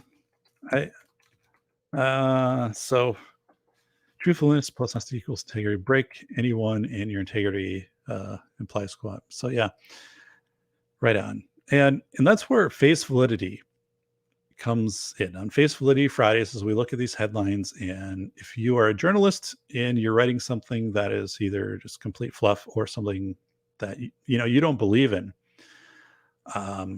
it damages your credibility. Understand, you got a paycheck, you got a livelihood, so you got to make decisions and things like that, right? But whoa, yeah, and everybody everybody makes mistakes and should be able to walk things back.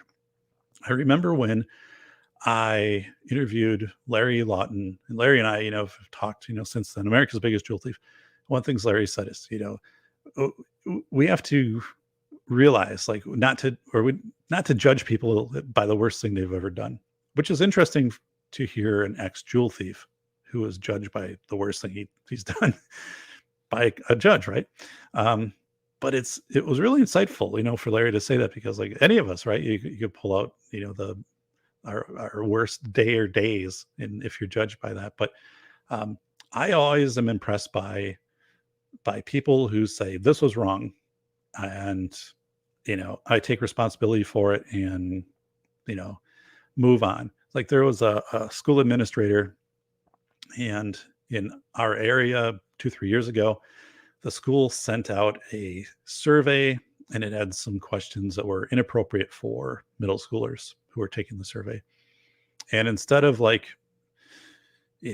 defending this and this long out process, the superintendent, who I know, the superintendent, reviewed the survey. Parents were upset. The media got involved, and he said, "Yeah, our process for vetting this wasn't intact.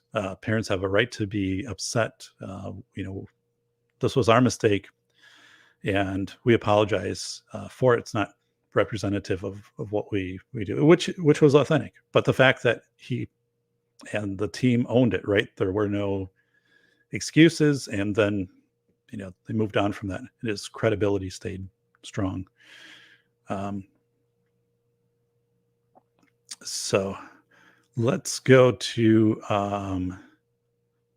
Wiz Division. Finesse Kitty. Honestly, that's why I'm so passionate about putting computers together. So yeah, Wiz Division, the show I did Monday night with Flying Rich. Rich had 5, I think, Raspberry Pis connected together, and he's into cloud computing. It's really cool stuff. So yeah, it is really, really cool.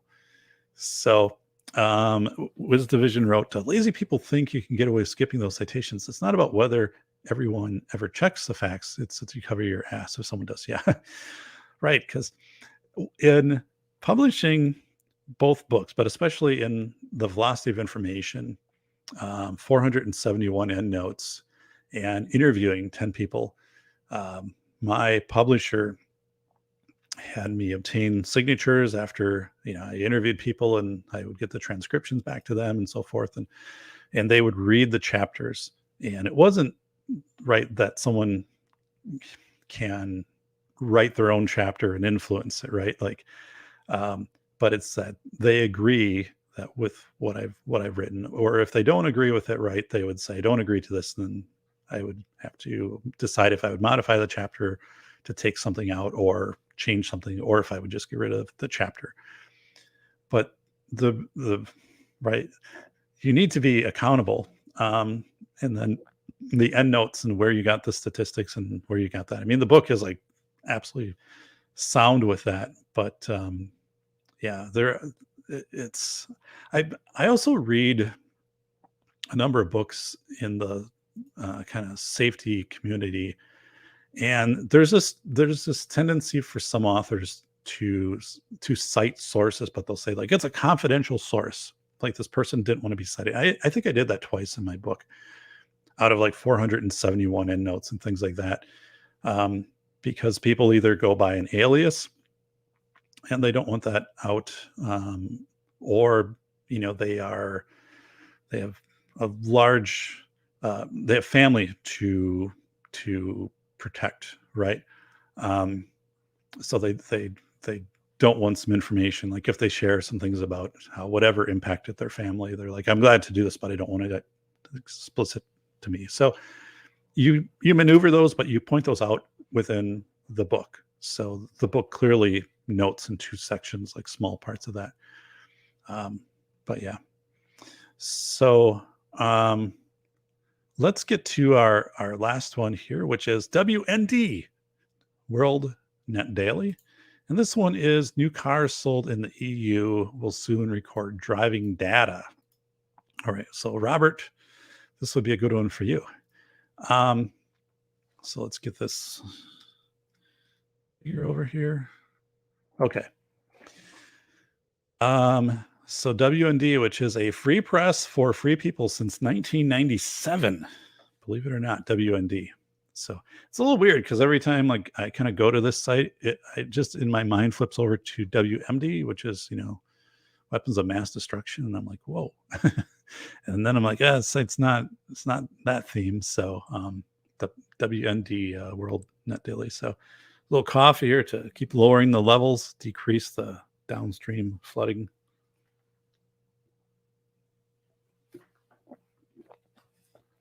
That's good. I think we're all safe. So this was published on January 1st. And does it say who wrote it? So Not that I find. All right. So a little face validity thing is if you don't have an author tied to an article, that's weak. So here it says by WND News Services. And sometimes you'll see big newspapers do this too, like, by the New York Times staff or whatever. So yeah, you should be able to have one person identify. And these also are really not fun to cite. So in my book, there were a few of these types of articles or whatever studies came out, and then it's just a messy citation. But so here it is: new car model sold in the EU will soon record driving data. So face validity. What do we observe? Okay, what are we observing? Okay, I purchased a vehicle last month. So my observation on this, my own face validity, is like my vehicle, well, not only has like the little, pingy, so but it has real-time lifetime navigation. So for the vehicle, so it has a 10-inch screen, navigation always tells you where you are. So obviously always knows where you are. It records, you can set it to record information about your trip, average speed. It'll email you a map of where the vehicle's been on a certain trip. You can locate the vehicle at any time by GPS right from my phone. So yeah, from face validity, from my own observation, this is happening, right? And we kind of knew this was happening before, like my previous vehicles, as we most, if you have GM and you have OnStar and stuff like that. So we'll soon record driving data. New cars sold in the EU will soon. So we look at some buzzwords here. So soon, what is soon? It'll describe it, but again, it's best to see precise words for face validity. So we know this article isn't going to be really tight, like just by the headline. Like if it said like new car model sold in EU after April 1st or something like that, then we're going to expect a tighter article. Here, this won't be as tight. We'll record driving data. What is driving data? So that we're going to look for, speed, where you're parking, like places you visit, I guess all of those things. So I think driving data isn't only what you do in the vehicle, but it's where the vehicle is at. So I guess if you're going into areas where there's more crashes or more theft or things like that, and maybe your insurance company gets hold of that, they change your premium based on your GIS, global information system data and stuff like that. So, or if they're like, oh, you're driving on this road a lot and we get a lot of claims for broken windshields because there's a stone, finish on this road or whatever. So, but yeah.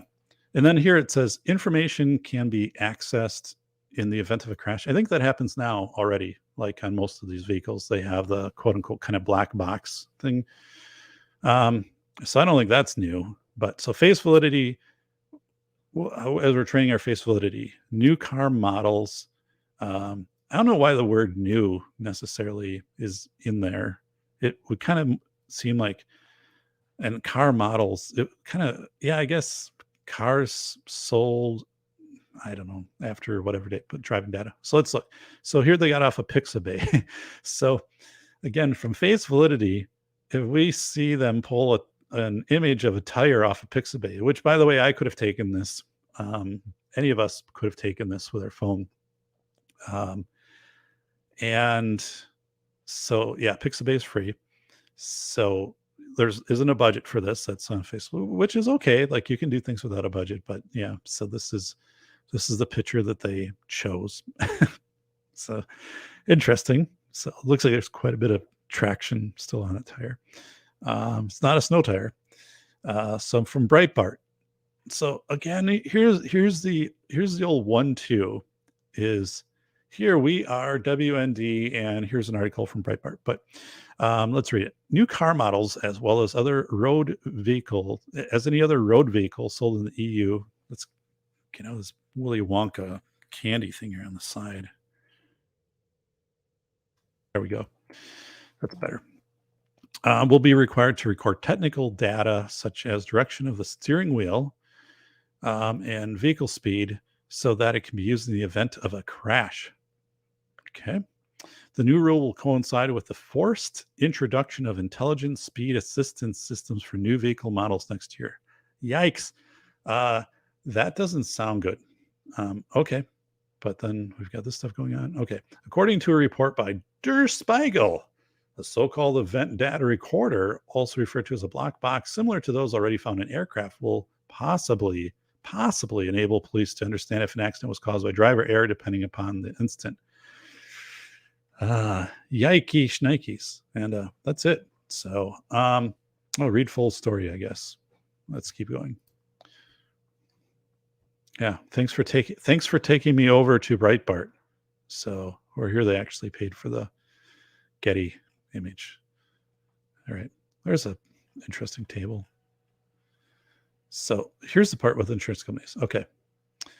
However, an AFP report claims that although law enforcement will indeed have access to the event, insurance companies will not be permitted to use any of the data recorded. All data will be anonymized, and unlike a black box aircraft, conversations will not be recorded. So, okay. A few things. Face validity is I don't believe that. So I don't believe that at all. Not at all. So let's go back to the headline. New car models sold in EU will soon record driving data. So face validity is okay. So observing. What are we observing? If you sit in your vehicle right now, or if you're in your vehicle, it's probably like, hey, you're trying to drive. Plus, Robert, you're driving with zero weight oil. We know that the vehicle is telling us. And you're listening to the dock and you're all over the road. But this, for face validity, will soon record driving data. What do we see? We see this in vehicles that, I guess, probably every vehicle I've owned in the last 15 years has had the ping right overtly out to the mothership, right? So like an OnStar, something like that. And also more vehicles. So there's a part of this I want to get into, something I learned from an attorney, but so information can be accessed in the event of a crash, but it won't be long. Face validity of this is so this will be forensic, right? This is a forensic tool, is how they want this portrayed. Face validity say, though, this isn't forensic, right? This is for driving styles. And if they're going to make the data anonymous, they're going to then try to do campaigns about, yeah, people aren't using their blinkers enough, or we have to like build in things. And this is a weird time for this to come out as vehicles become more automated, like a Tesla drives itself, like adaptive cruise on cars, like our vehicle has lane departure and sensors in the front, and will tell you how far the vehicle in front of you is, and has this adaptive braking. So if it brakes, your vehicle brake. So it's also this weird thing, because technology in new vehicles and even base technology is kind of making a lot of this obsolete. So it's weird to kind of have this coming out right now. But so from a face validity standpoint, it's like, this is really what's really happening. So the fact that they're saying it won't go to the insurance companies, that doesn't mean, right, that insurance company, we don't know that for sure, but insurance companies won't say, hey, because this now is required in all vehicles, right? The vehicles have it. If you have one of these vehicles and you allow us to, you check the box and we have access to this data.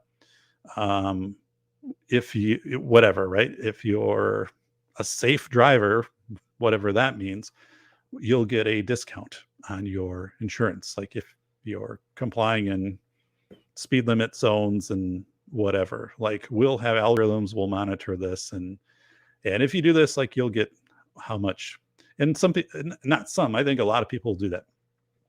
And of course, the insurance company then is going to also look at this and say, that if you haven't been doing things, you're driving 27 in a 25-mile-an-hour zone, if you're not using your blinkers when you're changing lanes, if your vehicle is, again, in a parking garage because you work somewhere, and this parking garage then has X number of break-ins and whatever. So all, these things really get down. And the, it, like, the phones, your phones sync up to your car. So your, any conversations and stuff like that, it's very invasive, right? So I think the face validity on this is, I would say, are we observing this? We are observing, yes, in new vehicles that these measuring devices and equipment and things are already in there and over. Like, plus, like, because of we have OnStar, you can subscribe to even more of these things. But like, we have lifetime navigation, for example, so the map is always there. But for the map to be there, like, it pings and knows where you are, right? So, and all of these things then get to be, I mean, it can work in both ways against you, right? Like, what if you're in some area when there's a crime that happens? I could say, well, your vehicle was there and whatever. It's like, well, okay, like, it was in this like neighborhood, but I wasn't part of this crime, right? It's really, yeah, really, really strange. So one of the things that an attorney was sharing with this technology, I don't have that available, but what the attorney said is, with this coming out now, he's a traffic attorney.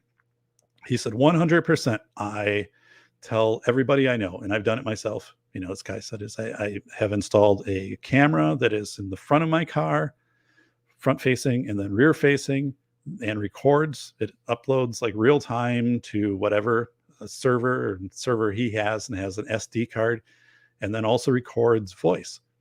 And he said, I want this because if anything happens, this is my evidence. And the way courts are right now, and we've seen this, right? Face validity. We have seen something happens somewhere and somebody uploads a video of it from a block and a half away, and it gets on the news, and, the governors come out and say things, and people make, statements. And it's like, you don't have the whole story. Like, but we're in a generation where people make decisions upon video clips. So his thing was this: now, you need to become defensive as a driver, because you don't know what information necessarily is going to be accessed. What other context is happening around you? I mean, somebody who's swerving, or some violent driving around you, or some crazy road conditions which you have no say in, right?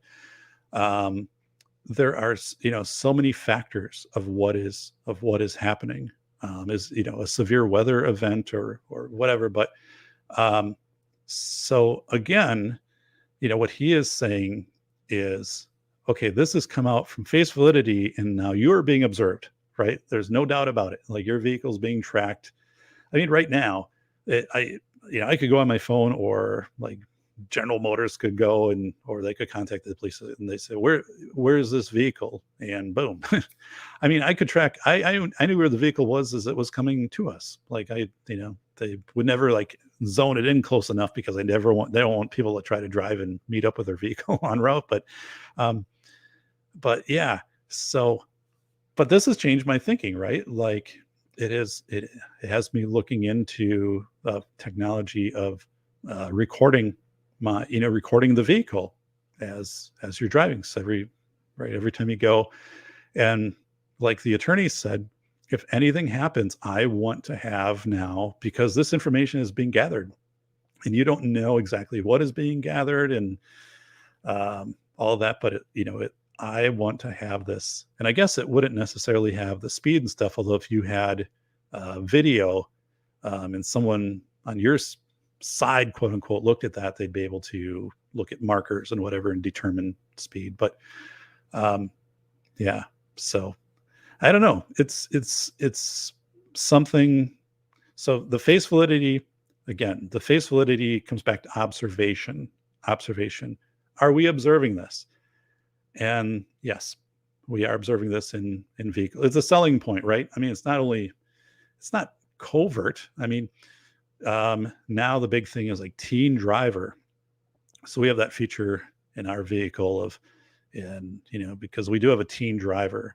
So then every trip the teen drive, you can program certain things. So the radio only goes so loud and all this stuff. But you can program it where when the teen driver goes in, because then they have a key fob that the vehicle recognizes, and then that data comes back to you as, I guess, the parent in an email of saying, here's where the vehicle went, the trip, the speed, the whatever. And, you can program in whatever you kind of want on that. Now, as parents, like, we're not going to do that because we feel our teen driver is responsible, and we don't want our teen driver to feel that everything in the vehicle is micromanaged, because you can't micromanage decisions you might have to. I mean, what if you have to make a quick stop because someone pulls out in front of you, right? Or something like that. And you're like, oh my goodness, like now that's going to show up on the car report.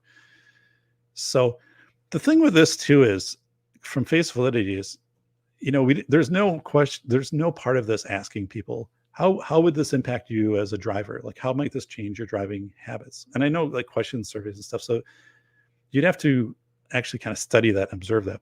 But does this make people safer, or does it make people like more timid on driving, or try to hyper analyze and study their driving more than really their situational awareness and what's happening around them? Like, is it ultimately decreasing crashes and things like that?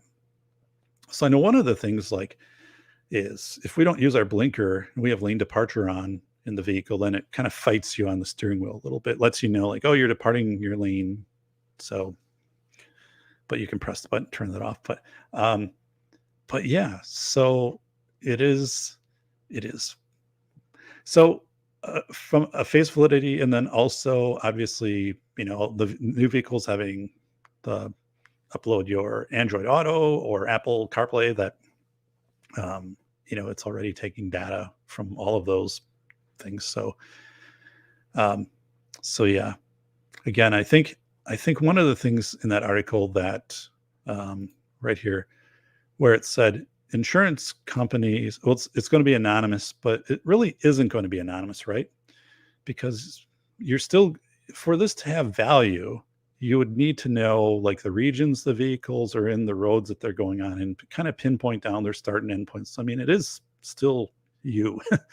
It's and the part of explicitly coming out with the insurance company saying they're not going to be provided this is, you can sense that they're trying to, like, get this through without resistance, but it doesn't say, right? It doesn't interview insurance companies or whatever. It doesn't have a statement where insurance companies could come in and say, yeah, we're going to now offer an incentive, 5% off your insurance, or if you do whatever, we monitor, and we'll give you feedback, kind of like a credit score, right? Like, 0 to 850 or whatever, and your driving credit score in this vehicle is 720, which keeps your premium in this range. And if you get it to 800, then it decreases to this range. And if it's 500, then it's higher. And as long as you sign off and agree for us to have this data, that's your roll of the dice. You're controlling things. But really, like, are you controlling things? Are there things out of your control? And there's this assumption that you are in 100% control of what that vehicle does and everything. And again, you're not in control of the roads or the other, drivers and weather conditions and, safety stuff and so forth. Or, even if there's some quirky failure in a vehicle, some sensor, goes out, or tie rod or something like that. And then, you end up having, then you have to file and say, like, if your insurance company is like, this was happening during whatever, do you have to come back and say, yeah, that I had to get the vehicle in because something was wrong with the front wheel, so it was pulling whatever, or like there was a strange like vibration, so I had to always keep it like at this speed. Or I mean, you could see where this could lead to a lot of like weird defensive positions where you'd have to be in. So but yeah, crazy. So let's go over here to the chat. So okay, this is from Rob. Rob, we have speed camera with average speed, so distracting. Yeah, that is.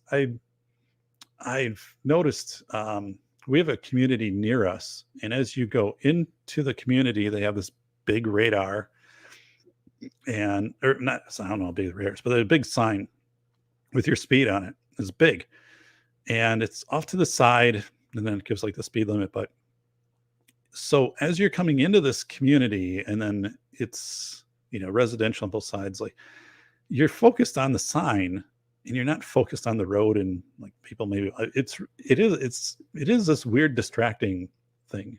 I think when they put those up periodically, police and areas and stuff like that, I mean, move them around. That's one thing. Like this was elevated, it was large, it definitely was drawing your attention away from the road. So that's a good point. So like that type of thing, like maybe something weird happens, like you're suddenly braking or something like that, that data gets kicked into the system, right? And you're like, well, but here's what was actually happening. Like, so the whole context is lost. Wiz Division wrote, I think it's a good intentions with bad outcome situation. Yeah. And it's also Wiz Division I think it's weird timing, right? Because as vehicles have more of these safety systems built in, and as vehicles get more and more toward autonomous, or at some levels, right, this kind of becomes a non-issue, right? I mean, doesn't it? I just don't. It seems like this, in this day and age, like this whole thing is going to be obsolete in 5 or 10 years, especially for new vehicles. They're just going to kind of be built or with these autonomous features. And I don't know. It seems like weird timing. It's kind of, again, we saw a couple articles today with that weird timing. The World Economic Forum, don't wash your clothes. Like, why release that now during a pandemic? And doesn't it also seem that clothes themselves, because I think they're being designed with newer types of fabrics or things like that, which are also going to require less care, or clothes are just seems out of touch, like where technology is. Like, seems like these articles would have made more impact 10 years ago than today. Vanessa wrote, yeah, John, one came through near me, but was sold before I drove the 4 miles. A trusted dealer I enjoy buying from. So talking about a car. Gun websites. So I have a funny story here. So I went, I went to the car wash, right? So, and with the new vehicle, so it's bigger, it's an SUV, so I got pay a little more attention to how I line that thing up and bring it in. And but anyway, so I went in, and there's this long line because a few days ago it was like 30 degrees and now it's like 0 degrees. So you get the salt washed off, and I kind of do like this little pre-wash. Like I go out with a bucket of warm water, and then I wash off the bottom with a sponge and stuff that's caked down a little bit. It works really well. But I go out, and you can either like fill up at the pump and then like just press one car wash. You have a code, which is a safer option. But I didn't do that. I went right to the car wash, and then so I inserted my credit card, and then it like can't read card. I'm like, oh, okay, I guess.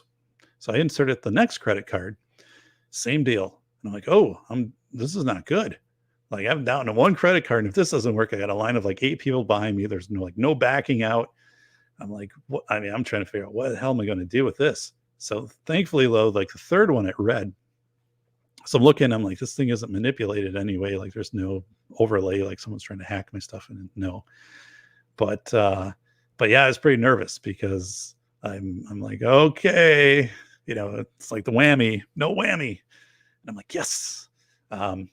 So I was able to do that. But a lesson learned, like I'm not going to take that gamble again, because like, I don't know what you do. I guess you'd try to. There's a number you could call. There's like the place just next to it, like it's next to a gas station, or like if you just go to the person back you and say, hey, like this is happening, like can you help me out? Or I think it probably had cash, but the whole thing didn't take cash. So like, I don't know. It's horrible. I was trapped in a car wash once about 10 years ago. Yeah. Door never opened up. So I had to call. I don't know. I think there was a number to call. And then finally, like someone came in and they got the door open from the front. So that sucked. Wisdom Vision wrote, the traffic cameras from the city for traffic control, not the kind for speeding tickets, hurt society or have saved lots of lives of money. It could have been used for evil, but it has not been. So, yeah. So, I mean, gun websites. I mean, I'd love to read an article on that, right? So as we go through and we're finding these articles and stuff like that, like this would be a terrific article.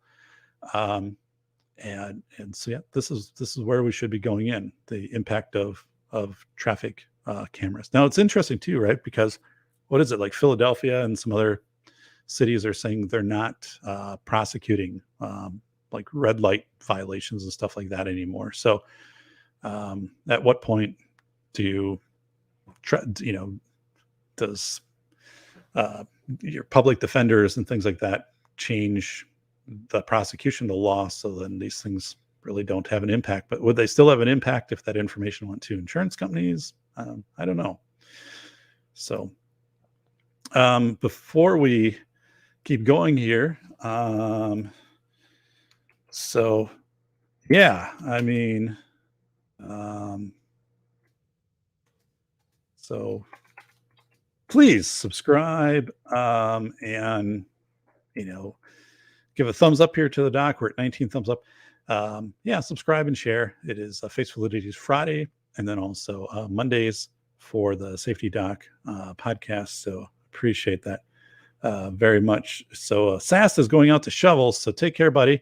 I've had to shovel a few times here just because of wind, not necessarily new snow, but yeah, subscribe. If you are in the market for a new book, School of Errors, Rethinking School Safety in America, the most honest book written about the $3 billion school safety industry, here it is. Yeah. Parent, if you're a teacher, I had somebody contacted me and bought it and said that their sister was a teacher and bought it for Christmas.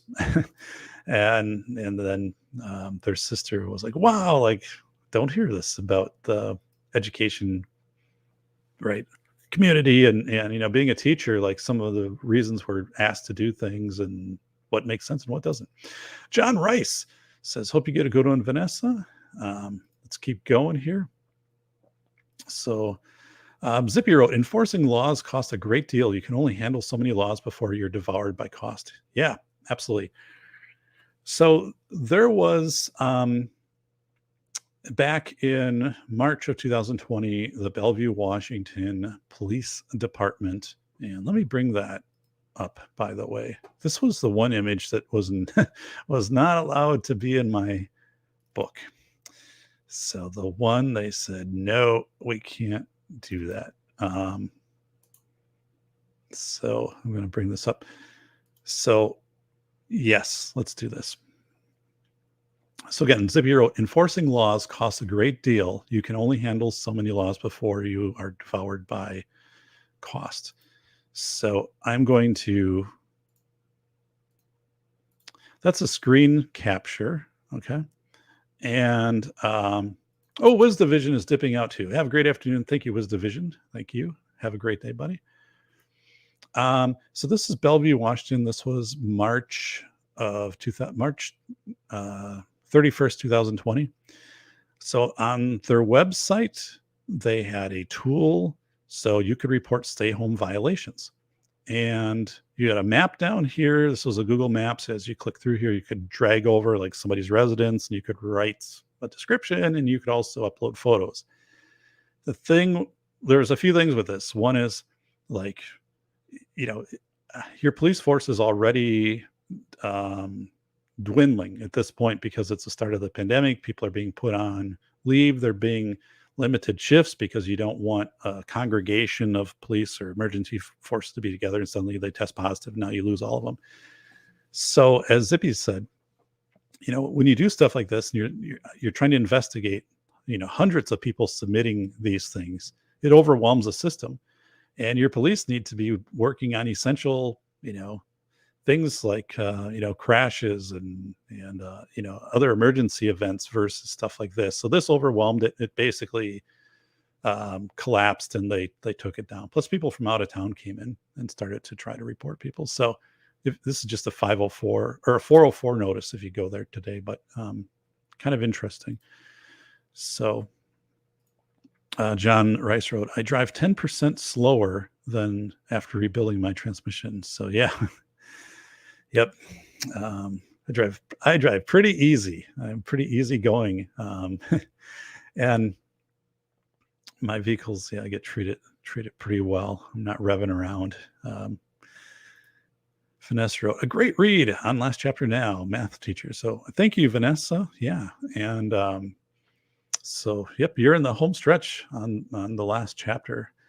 So it is, I'm glad. And please let me know once you've posted your review to Amazon, because I do, when new reviews are posted, I do share those up with my publisher, and oftentimes they'll, make it known on their social media, like, hey, there's a new review that's been put out there for this book. So that helps a lot. So thank you so much, Vanessa. By the way, what is the last chapter? Going to the book right now. So the last chapter is about the author. No, that's not. It's final implications for school leaders. Yeah, very good one. Epilogue is great too. So ends well. Awesome. John wrote, my sister is a teacher too, kindergarten.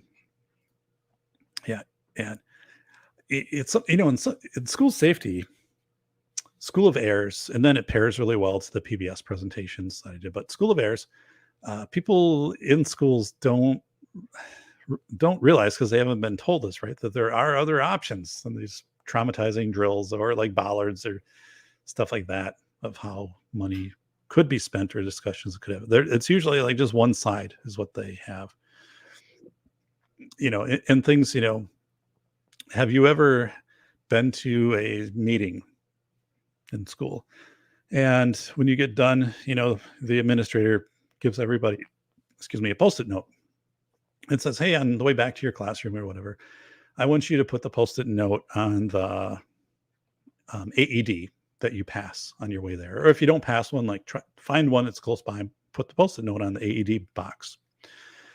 And of course, like, people say, like, no, it's never happened. But the reason you would do that, right, is so people are familiar with where these assets are, AED, fire extinguisher, stuff like that. And a lot of people will be like, I didn't know where it was until I did that. And I've worked here 8 years. So pretty cool.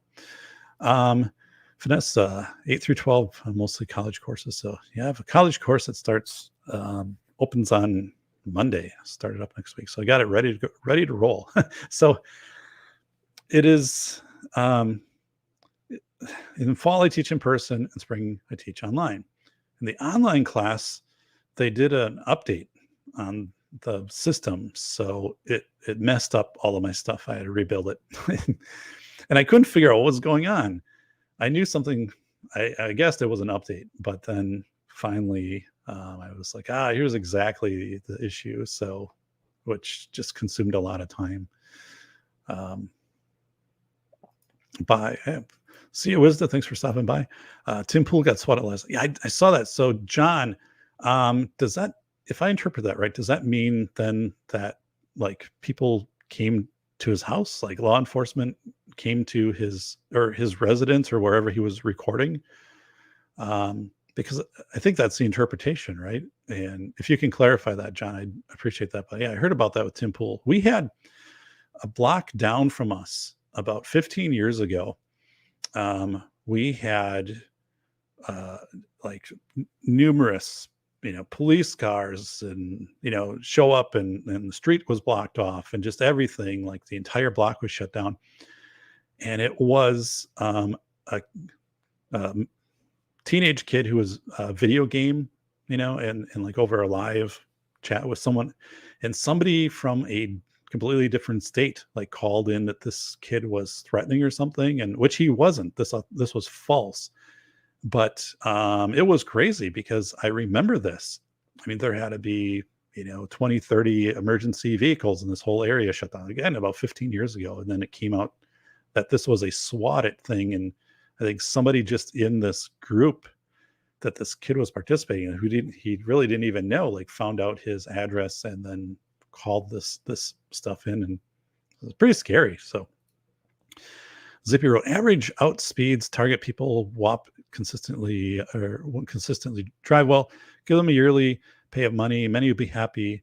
Their costs and gas returns. So yeah.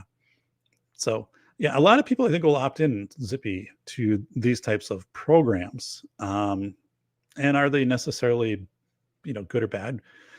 I saw one study that said more people today use their blinkers than in previous years because of the lane departure, things. So I guess that would be good. I think the question, right, comes up of, the vehicles collect data and like, are you then, if you're in a crash, right, you don't have access to the vehicle, like you don't have access to the data. The data's going to some other system, right? So it's that whole thing of like, what is your evidence other than this data? And that's where the attorney was saying, yeah, like what he's done is he's installed a camera that uploads and then also does to an SD card. And so I don't know. So MK Joe said, I just saw a video on Tim Pool. They said only 2 officers came out of Saudi. Okay. So, wow. Vanessa's saying a person in town was arrested. Oh, looks like if you've got a blue wrench and you see any of those, I think you guys have done that. I see we've got a couple of these. So yeah. I guess there was more outside for Tim Pool. Yikes. Yeah. Yikes. Vanessa's like, who's Tim Pool? I don't know Tim Pool that well, but right. Social media, not an influencer. I don't know how we would describe Tim Pool. Kind of observational journalist or something like that. So headline reader. So yeah, not like an investigative journalist or whatever. Yep, they're bots. So we have the bots in here. So gosh darn bots. All right. So yeah. So from Face Validity, a few things to recap with, again, why we do our Face Validity Fridays. And if you have articles that you want me to consider for Face Validity Friday, just please post them down below in the comments, or because I'll see them there and say, hey, like or even a couple days you see something like, yeah, please. Yeah, that helps me. So yeah, it helps quite a bit. And I think a few things too is like I try to stay away from articles that are pandemic related and kind of 2A, just for the fact that those those don't do well in the algorithms and the resharing. And I actually think I might lose views and things when that happens. Not that those aren't areas that I don't want to have discussions on, but I mean it definitely. Anything that comes up with pandemic stuff that I get into deeper, the blue line shows up down below. I go into DuckDuckGo, right, and I can find where my shows are appearing and where they're not, and which ones appear and which ones don't. So that's why, when I pick these articles out, and a lot of you will email me or post like things that are really, relevant and spot on, and I kind of have to pick and choose with that because of the, I guess, censorship that happens with YouTube, and the fact that I do have a growing but not monetized, still smaller channel. So yeah, it is kind of what it is, but we can kind of work around that. So this is our good friend Solitude Surf. I'll look for articles. Doc. Thanks, buddy. Yeah, and even if there's an article in your local newspaper, right, and you want to link it out and say, here's whatever, and here's a little background on it, or like, I looked at this and here's what I'm actually observing, with versus in my community versus what this article is or what the headline is. I appreciate that. So again, face validity is what you're observing. You're able to say, I observed. And if that thermometer is reading 88 degrees, you're like, whoa, it's snowing out here. It can't be 88 degrees. So either it's broken or your senses are deceiving you. If your senses are deceiving you, work with people you trust and say, what are you seeing? What around you? What are you observing? And if they're observing similar stuff to you, it's like, whoa, something really is quirky going on here. Or if they're like, no, this is what I'm observing, then you're like, okay, like I'm not calibrated. There's some bias at play here. There's something where I'm not getting a good read on this. So, I mean, those are important things. And then another part is, put that up a second. Another part is when we went through that coffee article about, research suggests coffee might decrease diseases and things like that. First of all, face validity is, it was so weakly worded, right? The heading. We know we're not going to get any groundbreaking thing, but as we went through that, this whole thing of a meta-analysis, or like one person who sits down and reads different studies, and then I guess you need to know what studies they read, right? So is it 2 studies over 2 years, or is it 5 studies over 8 years, and have they been replicated? Are they in one area? How old are the people in the studies? I mean, all of these things, like, but that's meta-analysis is there to determine trends. It's not bad. A meta-analysis does have purpose to kind of give you some trends that then you can look deeper into. So one of the things, like a meta-analysis of when I was looking through civilian morale over World War I, World War II, and one of the things in a meta-analysis of many articles, many research articles, and committee reports, Committee for National Morale, is start to find like visuals, like images, pictures were more effective in communicating messages to people than words.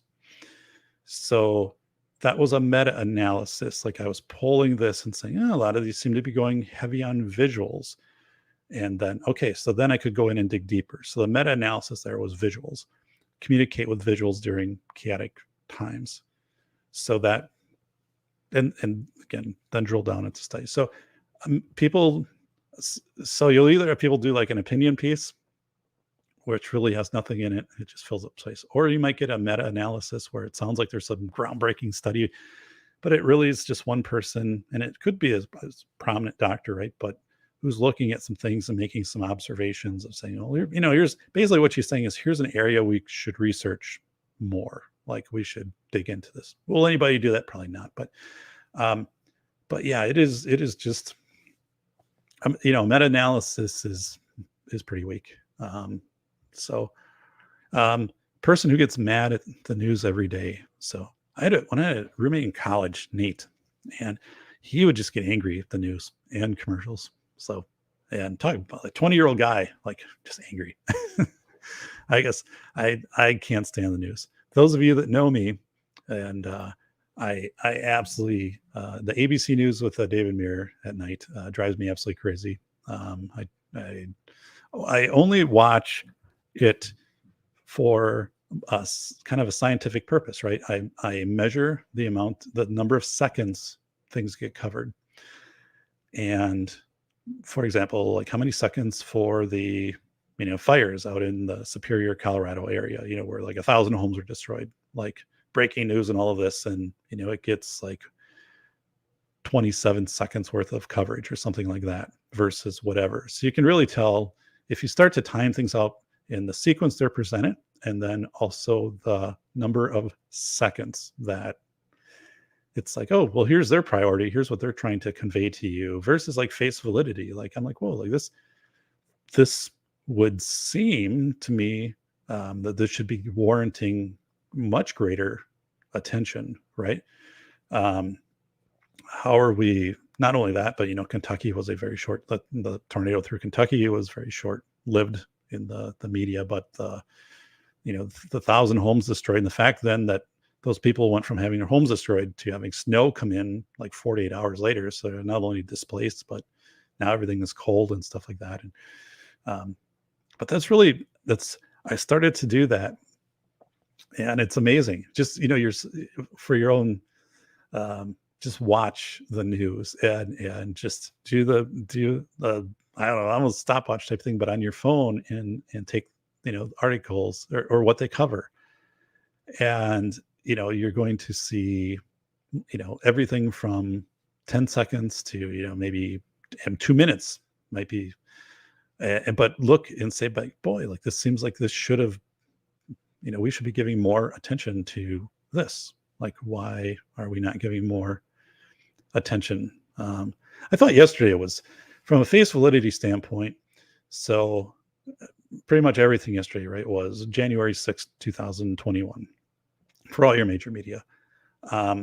But the same time, Kazakhstan has almost a civil war going on, and that's the size of Australia, plus has the world's biggest uranium deposits. And as we talked, precious metals and things like that. And yet, like, that was a few seconds, and then that's it. But if Kazakhstan, something big happens there, that either comes under full like Soviet control, or it's close also to northern China, and it's not far from Afghanistan and Ukraine. I mean, there's so many things that could pivot in the Middle East and stuff in power in 48 hours based upon what happens in Kazakhstan. And yet, when the news has to go back and kind of do this forensic, it's a low key, right? They're going back to things that happened in the past versus something that was a really substantial news event yesterday on a world level. Just what does it tell you? So, fear mongering about civil war and whatnot. So, Vanessa, our town hall just returned to virtual only meetings. Yeah. I don't know what's going to happen here in my city, so I have some vested interest in that. But I think they're I wouldn't say they're contemplating, but they're aware of, I don't know, that they might be going back to virtual meetings. So, which that's such a challenge for any committee meetings or stuff like that. But I don't know. But yeah, thanks. See, that's a great indicator, Vanessa, right? So if you're sharing that out and you have, 5 people kind of in your network, like that you're talking with around the country, and you're saying, could be like, oh, well, maybe this is going to be happening in more places. And then if that happens, then is it a trend where schools are going to go virtual, or is it, places that had mask optional are going to go masked again? So I think those are big indicators. John writes, the news on the illness of current relevance violates the face validity of what is actually happening. Yeah. So John, thanks for pointing that out. And so the news is mismatched to observation in a lot of cases, right? Especially like the big news media. And then, but it's called this negative vicarious rehearsal, where if you see it, then the thought is, oh, it's impacting me, right? It's going to impact right where I'm at, right outside of my door or my community.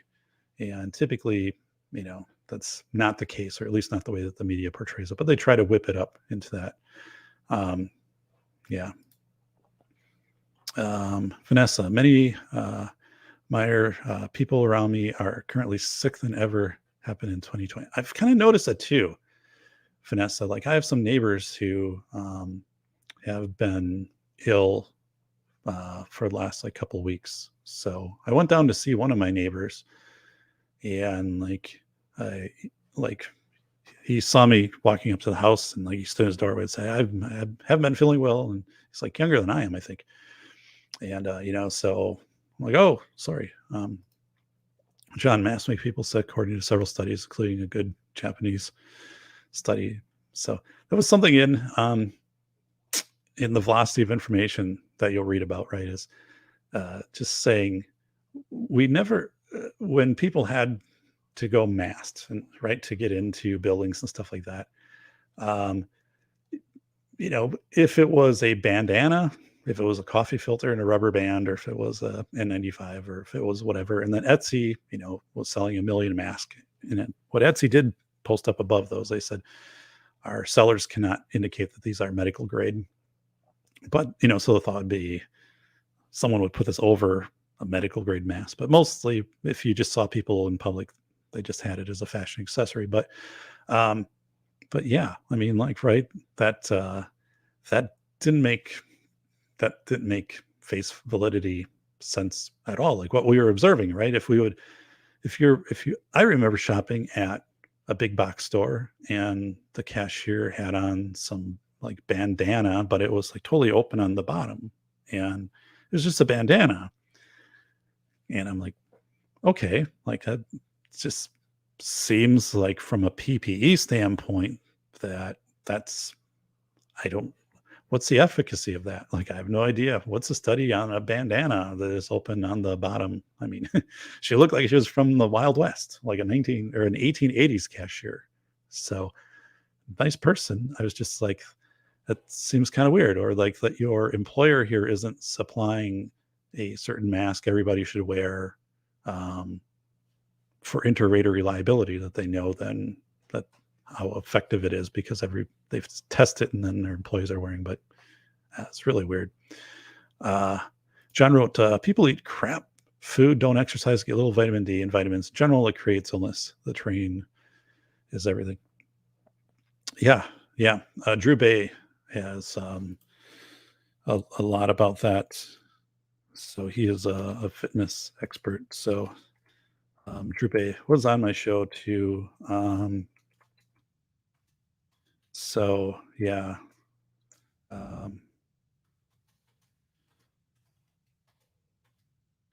So yeah, you're right. I wrote in the velocity of information that in March of 2020, the first thing that should have happened, well, not the first thing, but within the first few weeks, is we should have had a national campaign about fitness. And because, right, the more fit, this is an axiom. So an axiom is a truth. So this isn't meant, it's not meant for discussion like this. Again, it's so many studies and things like that. You just say, this is a truth, right? So an axiom is that, the more nutritious foods you eat, the more exercise you do, right? Of course, like, not that we're saying something crazy like you're exercising 20 hours a day, but you typically, that's statistically significant to you will be healthier. You will have a better immune system. They statistically have measured that, things like that. So I had cited in my book, studies from National Institute of Health and things like that. But we never had that in March or April of 2020. No, we didn't have a federal. I mean, it should have happened. And it should have also, we should have had evening news, not news, but evening time slots allocated on, TV for people to come in and we should have had emphasis in grocery stores on things, right, that are healthier food options or incentivized to do that. None of that happened. So even though it's correlated, statistically significant, that if you eat more nutritious foods and you exercise, if you do those two things, your immune system is more effective. And wouldn't you want that, right, during a pandemic, to increase your immune system? It totally makes sense. Didn't have it. So John, you're right on with that. Kazakhstan, Boogaloo, yeah, it's Kazakhstan. So So I just wrote Drew Bay. So John Rice out. All right, John. So I want you to take care. Thanks for stopping in, buddy. Solitude, I eat more oatmeal and take vitamin D. So yeah, good for you, buddy. Axiom. So Axiom is the truth. They use to dry oats, good organic. Better go back. Solitude. I hope you heard that. So Solitude's like, yay, I'm healthy. And now like he's like, oh no. I've just eaten oatmeal for the last 100 days. So Solitude. So Axiom. So all right. So yeah, thank you for the thumbs up. Post down below. I always respond to comments. I appreciate your comments. And if you see an article, John said I'm only correcting spelling. Thanks, buddy. Zippy, I need to cheese live forever. I grew up next to a huge cheese factory, huge, which is now like put on another edition in my hometown. So yeah, cheese. So yeah, I think that, the show will be even better when as you see local, like around you. So let's say Zippy, you see something in the newspaper, right? Or on the news website for your area.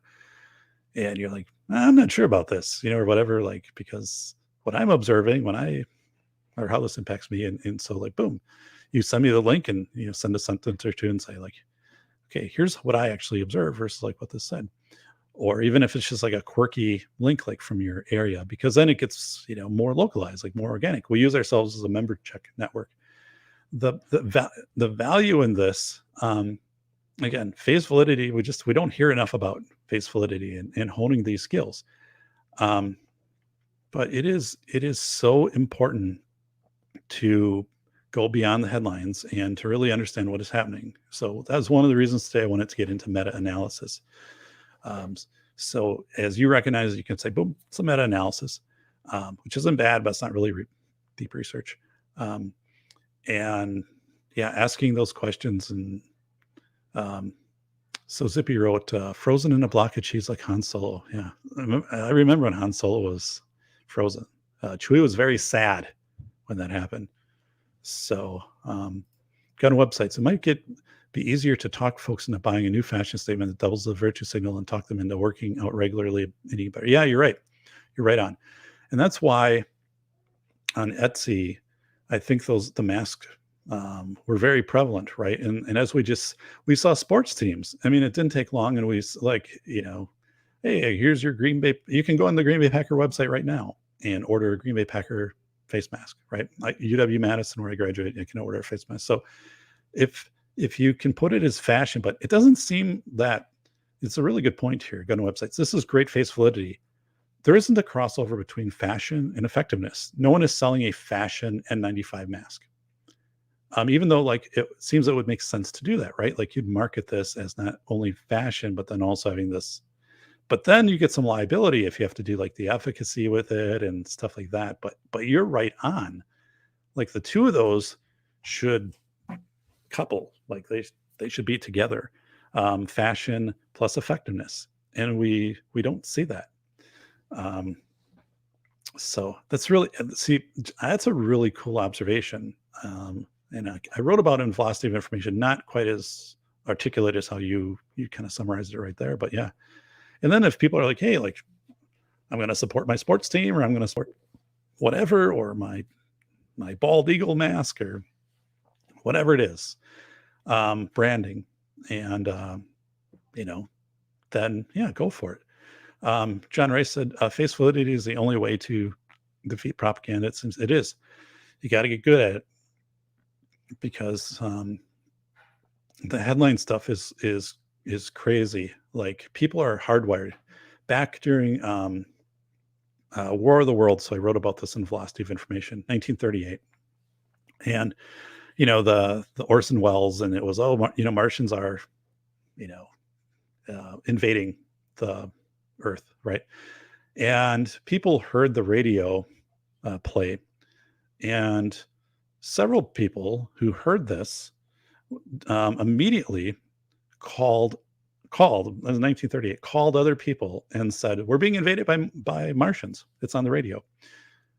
Instead of turning to another radio station where this wasn't being broadcast, or to just look outside or be like, "Oh, like that's crazy, right?" Like at face validity, like, that we'd be invaded by Martians. Now there was some like expectation bias that I wrote about too. Like people were very edgy because of the war happening in Europe, and that anytime the US could be brought into that. So, um, but yeah, face validity, right, with yourself and then with a couple other people that or even kind of as we go through this process. And I don't know, I hope it's useful to you. It's useful to me because when you provide things back to me, I learned from our Fridays. This makes me better at what I do. Iron sharpens iron. You really help me out. Um, and I think, the more all of us do this, we demonstrate face validity, we talk about face validity, we name it. Um, People model that. People look up to that, and they see it. It's a good buffer. It's a challenge um, to these crazy headline narratives. Armitage, hey Armitage, welcome, buddy. Masks that say "I shall not comply" if you're wearing it. Now that's complying. Yeah, right. Um, N95s do not provide any efficacy against respiratory. So, John, this is one of those things too, from a face validity standpoint, is right now, 2 years into a pandemic, it would seem there would be one clearinghouse website, whether that be the CDC, which it would seem, right? And you would go in and there would be one tab and it would be efficacy of mask. And like under that, it would be like how long aerosols remain in the air, how long aerosol or virus remains on hard surfaces. Like all of that would be under one tab that would be easy to find, because those questions come up redundantly in schools. Should we open? How long should we sanitize? Or in public buildings, or all this stuff. And like, why isn't that there? Right? Like face validity. And then also like what are recommended masks or something. And I know like then the counter argument is, well, we're not going to recommend anything, but that's quite a lie, because like the Reading Foundation, the government, U.S. Department of Ed, like has reading programs they recommend. I mean, for schools. So you can't have it both ways here, right? You can't do this. So as you said, these are interesting points. Like, right, it should, and there should be ways like that. These are quickly identified, of maybe like they're printed in a certain color. I know there could be knockoffs and things like that, but like all of these things, like we think like 2 years in. And I remember what the news did. The nightly news in March and April of 2020, they would simulate if somebody was breathing out or they sneezed. And what they would do is they would take a spray bottle and they would and say, "Oh, this is how far it goes if somebody sneezes or whatever." And then they might get some doctor to look at it and say, "Oh yeah, this is." I'd be like, "That's a spray bottle." I mean, that isn't somebody sneezing. That's a spray bottle that you are trying to now turn into a research study that it's just garbage. So from a face validity standpoint, it's like, that's not research, and whatever. And yeah. So Zippy wrote to gun websites. If you want to feel better, work a bit more to feel better, but no peeps want a pill. Yeah, you're right. People want, that was one of the things. So I was asked by some of the reviewers of Velocity of Information, which is an awesome book, by the way. And the commercial is done for it. There are 2 commercials, and then the press release is done. Press release comes out April 11th, the AP press release. The first commercial will probably release next week. It's great. And then the second one is being developed right now. Narrator is ready to go. Everything is like falling into place. We haven't done the final sign off on the book because I have to go through the very last proof. We changed the layout of some of the figures to do a left, right, left, right, left, right, left, right, and 4 sequential figures. So they had to reflow the book, is what it's called, the layout. So I should get that any day, like, because on their timeline, like they've got to nail that down pretty fast, of like the actual, like, here's the accepted format, so it goes to print, because it is releasing April 11th. But yeah, that I wrote about it simply. And the thing is, the Army in 2015 had something called the Civilian Fitness campaign, something like that. Wrote about it in the book, not hard to find, like 2015 Army Civilian Fitness. And it basically was this whole thing for civilian workers in the Army that they could learn how to become, more fit, nutritious things, exercise, subscribe in. There was a portal, Fitbits, devices, things like that. And it's like, okay, like that just vanished after. I mean, you can find it, right? But like that had no attention during the pandemic. Like why wouldn't you want to scale that? Whether it's like physical or psychological or this whole thing of like, pen pals or I don't know, contacting. And there were so many things there, but you're right. People want a pill to fix everything. And I don't even know like what was the pill back in March and April. That's interesting. Like what would be your interpretation of or even like right now, what is, well, like, I don't know, is the pill the rip your float or, in your arm, or I don't know what it is, but back then I don't know what it was like in March or April. It's kind of weird. Armitage to John, quite the opposite. They've been shown to cause bacterial pneumonia. Fauci, ironically, started his career with 2 books on the subject. Whoa, yeah. See, that would be my question too, right? Like, and Armitage, this is again that face validity thing of have we seen studies of I guess, yeah, the effectiveness of sanitizing masks and stuff like this. And so I think it was Tom Scott did a video, and there are other videos out there, but this was a curious point. I didn't write about this because there's only so many directions you can go in a book, because if you go in too many directions, people are like, maybe this is like conspiracy, so I couldn't go down that. But motorcycle helmets, there was a lot of attention paid to closed face motorcycle helmets in the last 20 years. And then how much carbon dioxide was being absorbed into the cyclist, right? And the bloodstream. And then the more carbon dioxide, right, it would affect motor, so they'd have more accidents. And there were studies, on that. So they had to redesign helmets and airflow and things like this. And so that was pretty fascinating, right? Because like, it seems that study and that technology, there should be some comparable studies or studies that come out there for face mask. It just, the fact that we don't hear it, or the fact, again, there isn't this frequently asked questions on a CDC thing. And it could be like, how long can it be in the air? How long is it on whatever? And then like, what, because frequently asked questions, it's got to be like, everyone is asking that question, right? About maybe like carbon dioxide or bacteria, like you're right on. So yeah, or even like, what is that hydrochloroquine, right? These are all the words that probably like the YouTube algorithm's going to be, bing, you're gone. So Phil said, someday Doc should do a special episode on the Army merchandise to civilians, like the games, American Army, the Army Fit program, and so on, a whole metaverse of information. Well, Phil, send me more about that, like links, kind of what you're thinking. Yeah, I'm interested in that. Tell me more what you're thinking on that. Soon our watches will monitor how much we exercise, what we eat.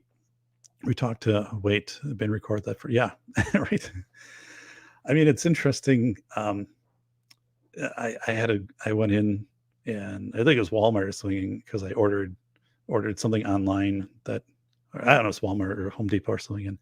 And then it said, do you want to buy these things again? And it had like all the stuff that I've, typically purchased there, like in person, not online. I'm like, whoa, I didn't know. So, they have this whole profile of me.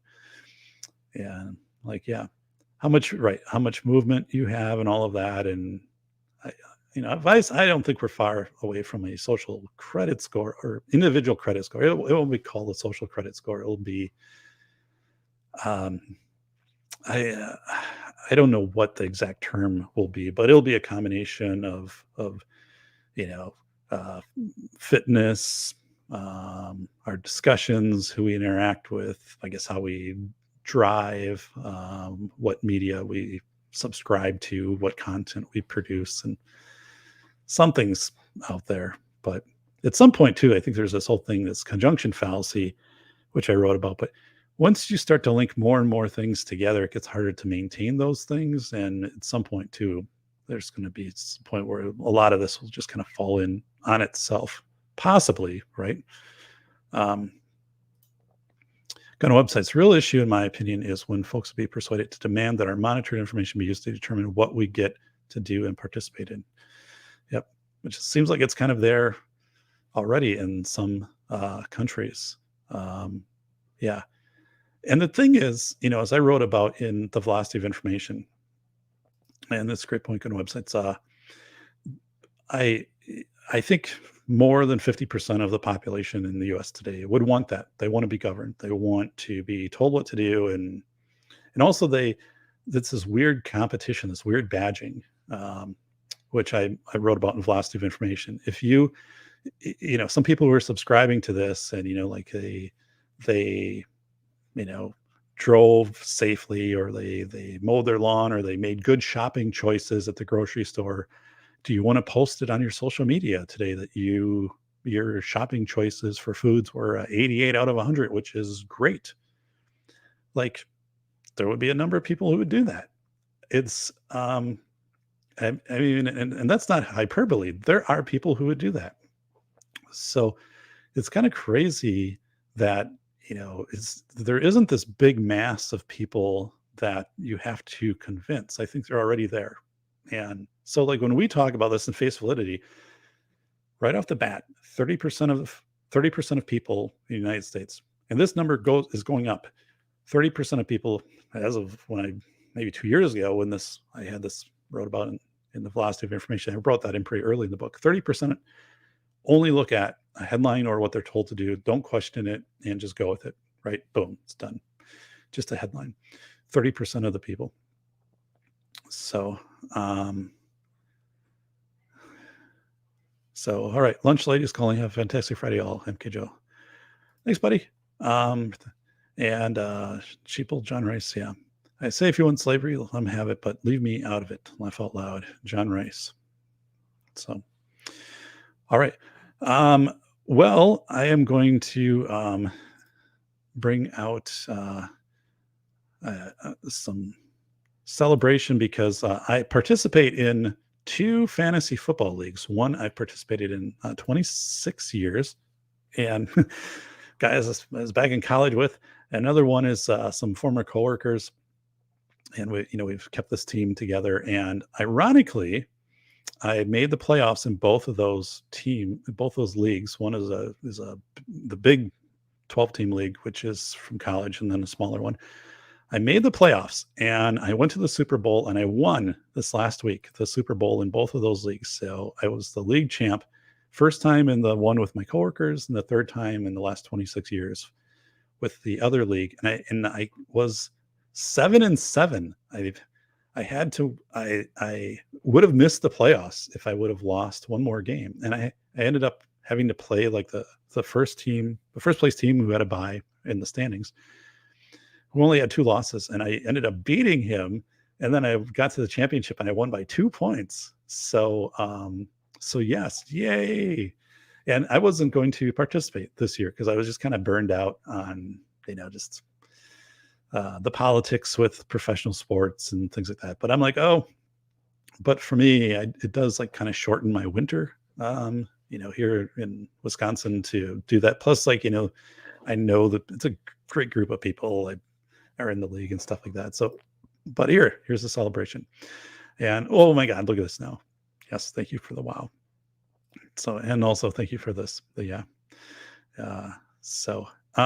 please like, subscribe.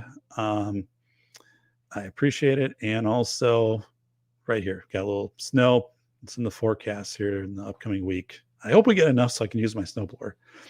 If we only get like an inch of snow, then I got a shovel, which I do not like.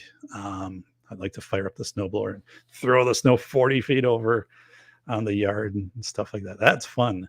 But yeah, if it's only an inch of snow, it's like, get up in the morning. I'm like, this isn't going to be fun. Like 5-6 inches of snow, fire up the snowblower, put the chute all the way up, and to go launch that. Now that is fun.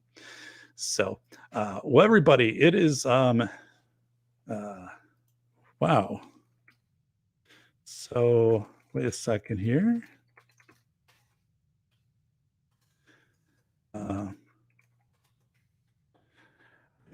so this has been Face Validity Friday. Again, I greatly appreciate it. Email. Hey, thank you, Solitude. Everybody, take care. And I will see you Monday night. I'm not sure what the show topic is going to be for Monday night. I've got a couple things kind of in the works for the safety doc on Monday.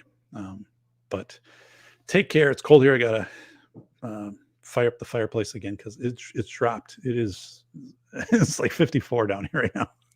It's cold. It's cold.